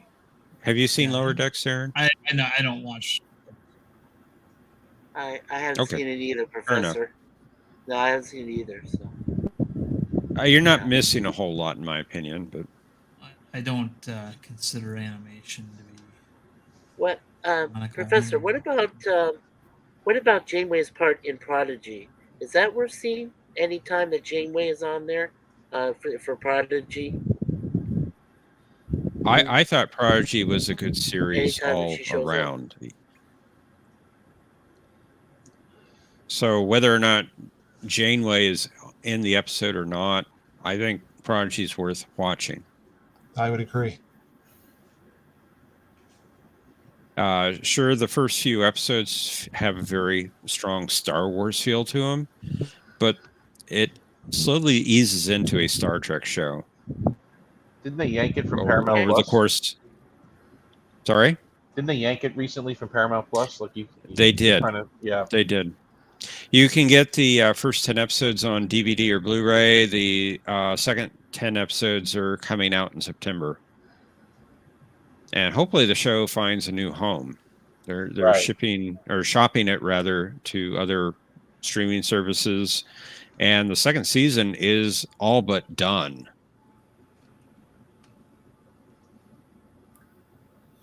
One of these days I'm going to have to finish watching it with you, Professor, and John. I just haven't had the time lately, but We may have trouble showing it right now because it's not Yeah. available right now. It's been yanked. That's true. That's true. Hopefully, when it finds a new home, maybe we'll be able to do that. I probably will get the DVDs or the Blu-rays, one or the other. Probably the Blu-rays. Prefer Blu-ray. Well, I do know that they have shown parts of episodes with Janeway and the Prodigy crew on YouTube. I've seen it. Just parts though. Not like the whole episode, but different types of episodes that she's on there with it. So I don't know if it's on Pluto TV. I checked Pluto recently, and I didn't see anything about Prodigy, unfortunately. Okay. Forgive I know my they have other ignorance. Star Trek. yeah. Yes, Mr. President. Forgive Yeah, my ignorance, but what's Pluto TV? I haven't heard of it. It's a free streaming television service here in the States, and it's paid by advertisements, so you get a lot of ads, but Okay. it's You know- free. Yeah, I might be able to access it with a VPN. I'm not sure. You may be able to. Yeah, when I checked it, they have channels running TOS, TNG, and Voyager at the moment. like continuously all day. Like they just keep playing episodes straight through these channels. Yeah. Okay. There are channels on YouTube like that. Hasbro has like a 24/7 GI Joe, a Real American Hero channel. I know. Yeah.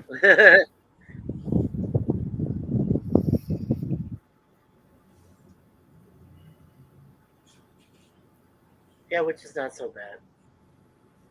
I wanted to I wanted to kind of knock myself because I missed the Battle of the Planets question. But I realized that's a 50-50 question for me. It was because I always watched Voltron and G-Force, those animes.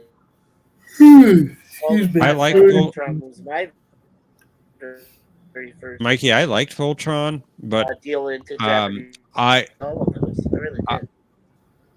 I'm going to be a little bit different from most people. I like the vehicle team Voltron more than the Lions Voltron.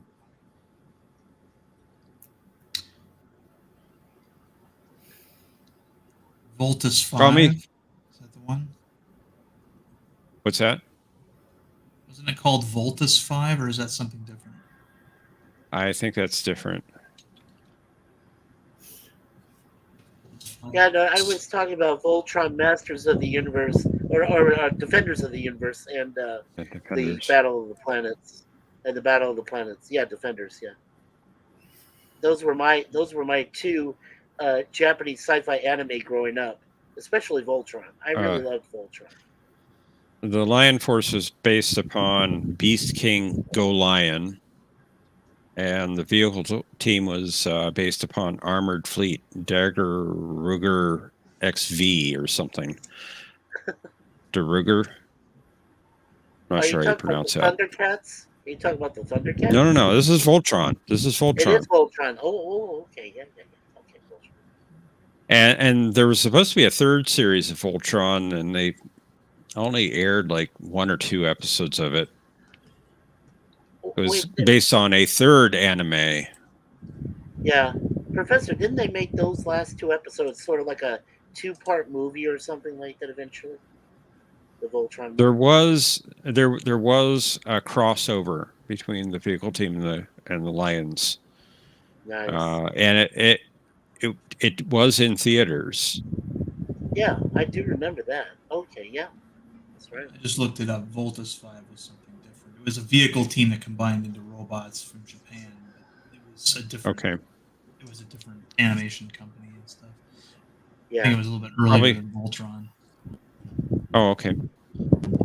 And then the one thing I watched on Comedy Central was Space Ghost, that live action thing they were doing. You guys remember Space Ghost? That was fun. Speaking of combining things, one of the things that always bothered me about the Prometheus was, okay, when Voltron wanted to really kick ass, did he turn into 5 lions, or did those 5 lions combine into a big humanoid robot? The 5 lions combined into one giant robot.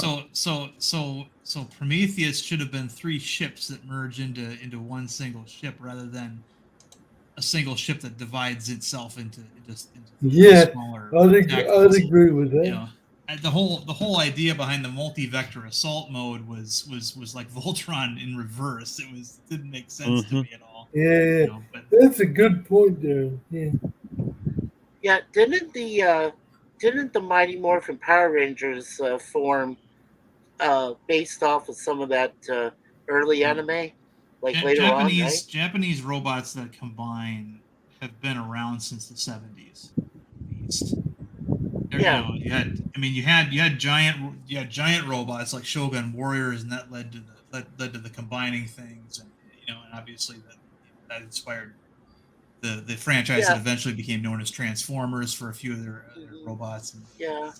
But like I said, after I saw Voltron and G-Force, those animes, and then found out about Mighty Morphin Power Rangers, and I watched every one of like the first 2 seasons of that. So, that was the good Power Rangers combined everything. It was martial arts, kids with weapons, and then they had vehicles. Yeah, it was. Mighty Morphin's Power Rangers, they actually premiered before Voltron. Did you know that, Mikey? It was a series created before Voltron was ever made. Oh, they did? Or the Japanese series that Voltron was based upon. Yeah, they merged footage filmed in the 90s with footage filmed in the 70s to make that show in America. And it was always so jarring to me because I could tell, okay, this is footage from a very old Japanese school, and they just replace it with teenagers walking into like a cafeteria or a diner, in the 90s. Yeah, you know what was a really old series? Yeah, Starman. And when they had the Starman. I forgot to set up my camera. Can you do that for me, Jeff? What was that, President? Oh, we can put you backstage if you want. Yeah, all I can do is put you backstage, Mr. President. Okay, could you do that quickly? Anyway, there's one that was called Starman, right? There was also a Japanese one that he grew up to when he'd uttered certain word or something. He grew up to be like a Ultraman. That's it, Ultraman, not Starman. Ultraman. I remember the series that I really loved was Star Blazers. Star Blazers. Yeah. And it was based upon a show called Space Battleship Yamato. Wow. Yamato. That was really good. It was a serialized show. Earth's being destroyed basically by a race called the Gamelons. They're hurling these rocks, radioactive rocks at the Earth, and they get a message from somebody from the Small Magellanic Cloud with plans on how to build a warp ship that can take them to their planet, and they have a machine there that can heal the Earth. Oh wow, Starblazer. It's really good. They did a remake of it a few years back, and the remakes is just as good. It's maybe a little bit better. When did they first put it out, Professor? It was in the 70s. It was. Okay. And they aired it here in the States in the 80s, and it just really captured my imagination. It was a really good series. I think I saw it the first time when I was in like 4th grade. It was just brilliant series. Yeah, like I said, I grew up watching Ultraman, the Thunderbirds. That was a great one too. I love the Thunderbirds. Nice puppetry animation. Now you're switching to British puppet shows. Yeah, but it was good. Starblazers beats them all. You're all over the fucking place, Mike. You can't stick on one subject. You're like, remember this, remember that, remember this over here, remember this thing that's completely different from the thing I just mentioned. I've seen them all. But Darren, I've seen them all. I can't just stay with one. I grew up with a lot of different sci-fi shows. How'd you think I did so well on the 70s stuff with the sci-fi shows we did in the category? I did really well there, other than the Battle of the Planets one. Yeah. Ervik, the remake is very close to the original. They did a few little changes here or there to the storyline, but it's very well done. You should really check it out if you can.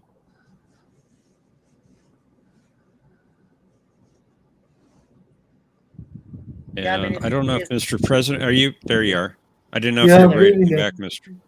Sorry about that. Every now and again, I need no to. worries. Go ahead, Mr. President. Sorry about that. Every now and again, I need to push myself up back in the chair, and it's not pretty when I do it. You know, I pull all kinds of facials, and it looks really undignified. And I usually turn off the camera, but I forgot. So thanks for that. Anyway. Yes, Ervik, it is animated. They did a movie of the show as well, and it was okay. But the animated series that they recently did was really well done. Yep, Mr. President. I also liked Voltron growing up, but I was sorry, Professor, I was on the Lions team. I'll hold that against you. That was basically because that's what I was exposed to. I don't think I got to see the vehicle team, although I'm not sure. My memory is that in New Zealand, I got to see the Lions one first, and then I think there was maybe the vehicle one was called Voltron 2, because I remember a series being called Voltron 2. But in your mind, which one came first? Well, the Lions series was played in the States first. Now, what is confusing, and I don't know about in New Zealand, the Lions team was officially Voltron 3. Oh, really? And the vehicle team was Voltron 1. And there was another Voltron, of course, 2, that really, I only saw one episode, I think. One or maybe 2 episodes. Okay. It really wasn't well done, in my opinion. Maybe and they didn't play anymore, at least where I was living at the time.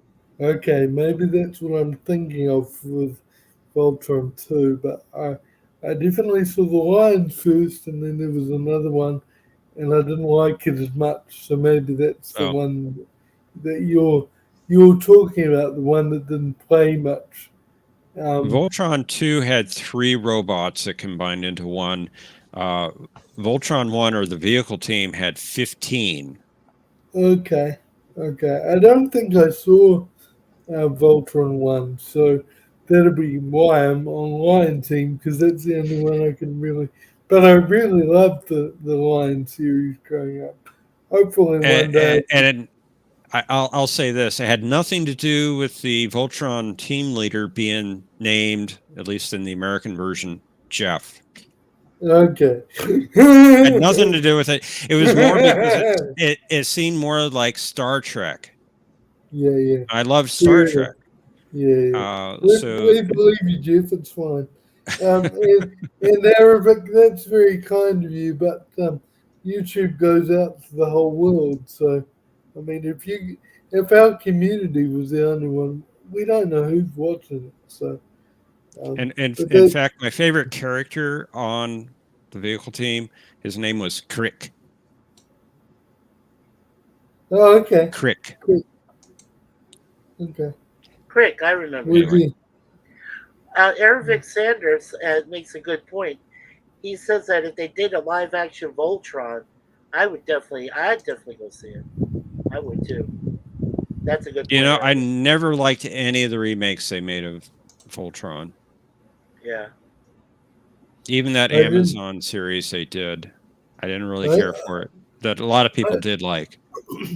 I didn't know there were remakes. I never saw any. Yeah, they did a 3D Voltron Lion series in the 90s. It was really bad. Yeah, that was then bad. they did something in like the late 00s. And it really didn't catch on. It was okay. Yeah. But then they did the Amazon remake in the 2010s. I think it was late 2010s.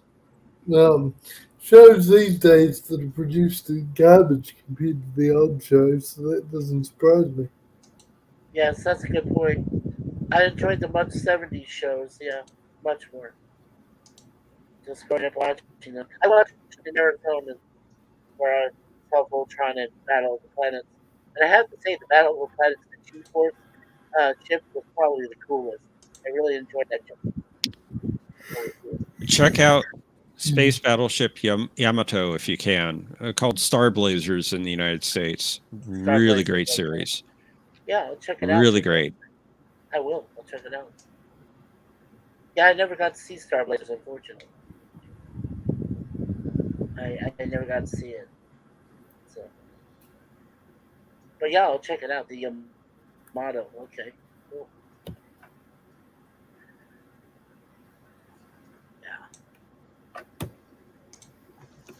Well, it's been a great stream, everyone. It's getting kind of late here, so probably be a good time to start wrapping things up. Sounds good, John. That's cool. It's good to see everyone, and on my cast. I hope you've felt welcome, and I hope you come back next week. It was nice to meet you. I did. I thank you for welcoming me in, and I had a great time chatting with you guys. And I will be back for Jeopardy next week because I'm Jeopnerdy. Excellent. I want to be part of that. Awesome. Thanks, guys. I appreciate it. Thank you. Yeah, that's awesome, Omnicast. We'd love to have you compete. Yeah, definitely. Absolutely. And you need to get back in, Darren, too. You need to compete also. You need to get back in next week for sure. And one thing, Professor, are we doing a question of Trek tomorrow? Do you know? To the best of my knowledge, we are, and we'll have the special on Star Trek First Contact. Sounds good. 4:30 Eastern Time tomorrow afternoon. I'm going to be Sunday in the afternoon. chat there.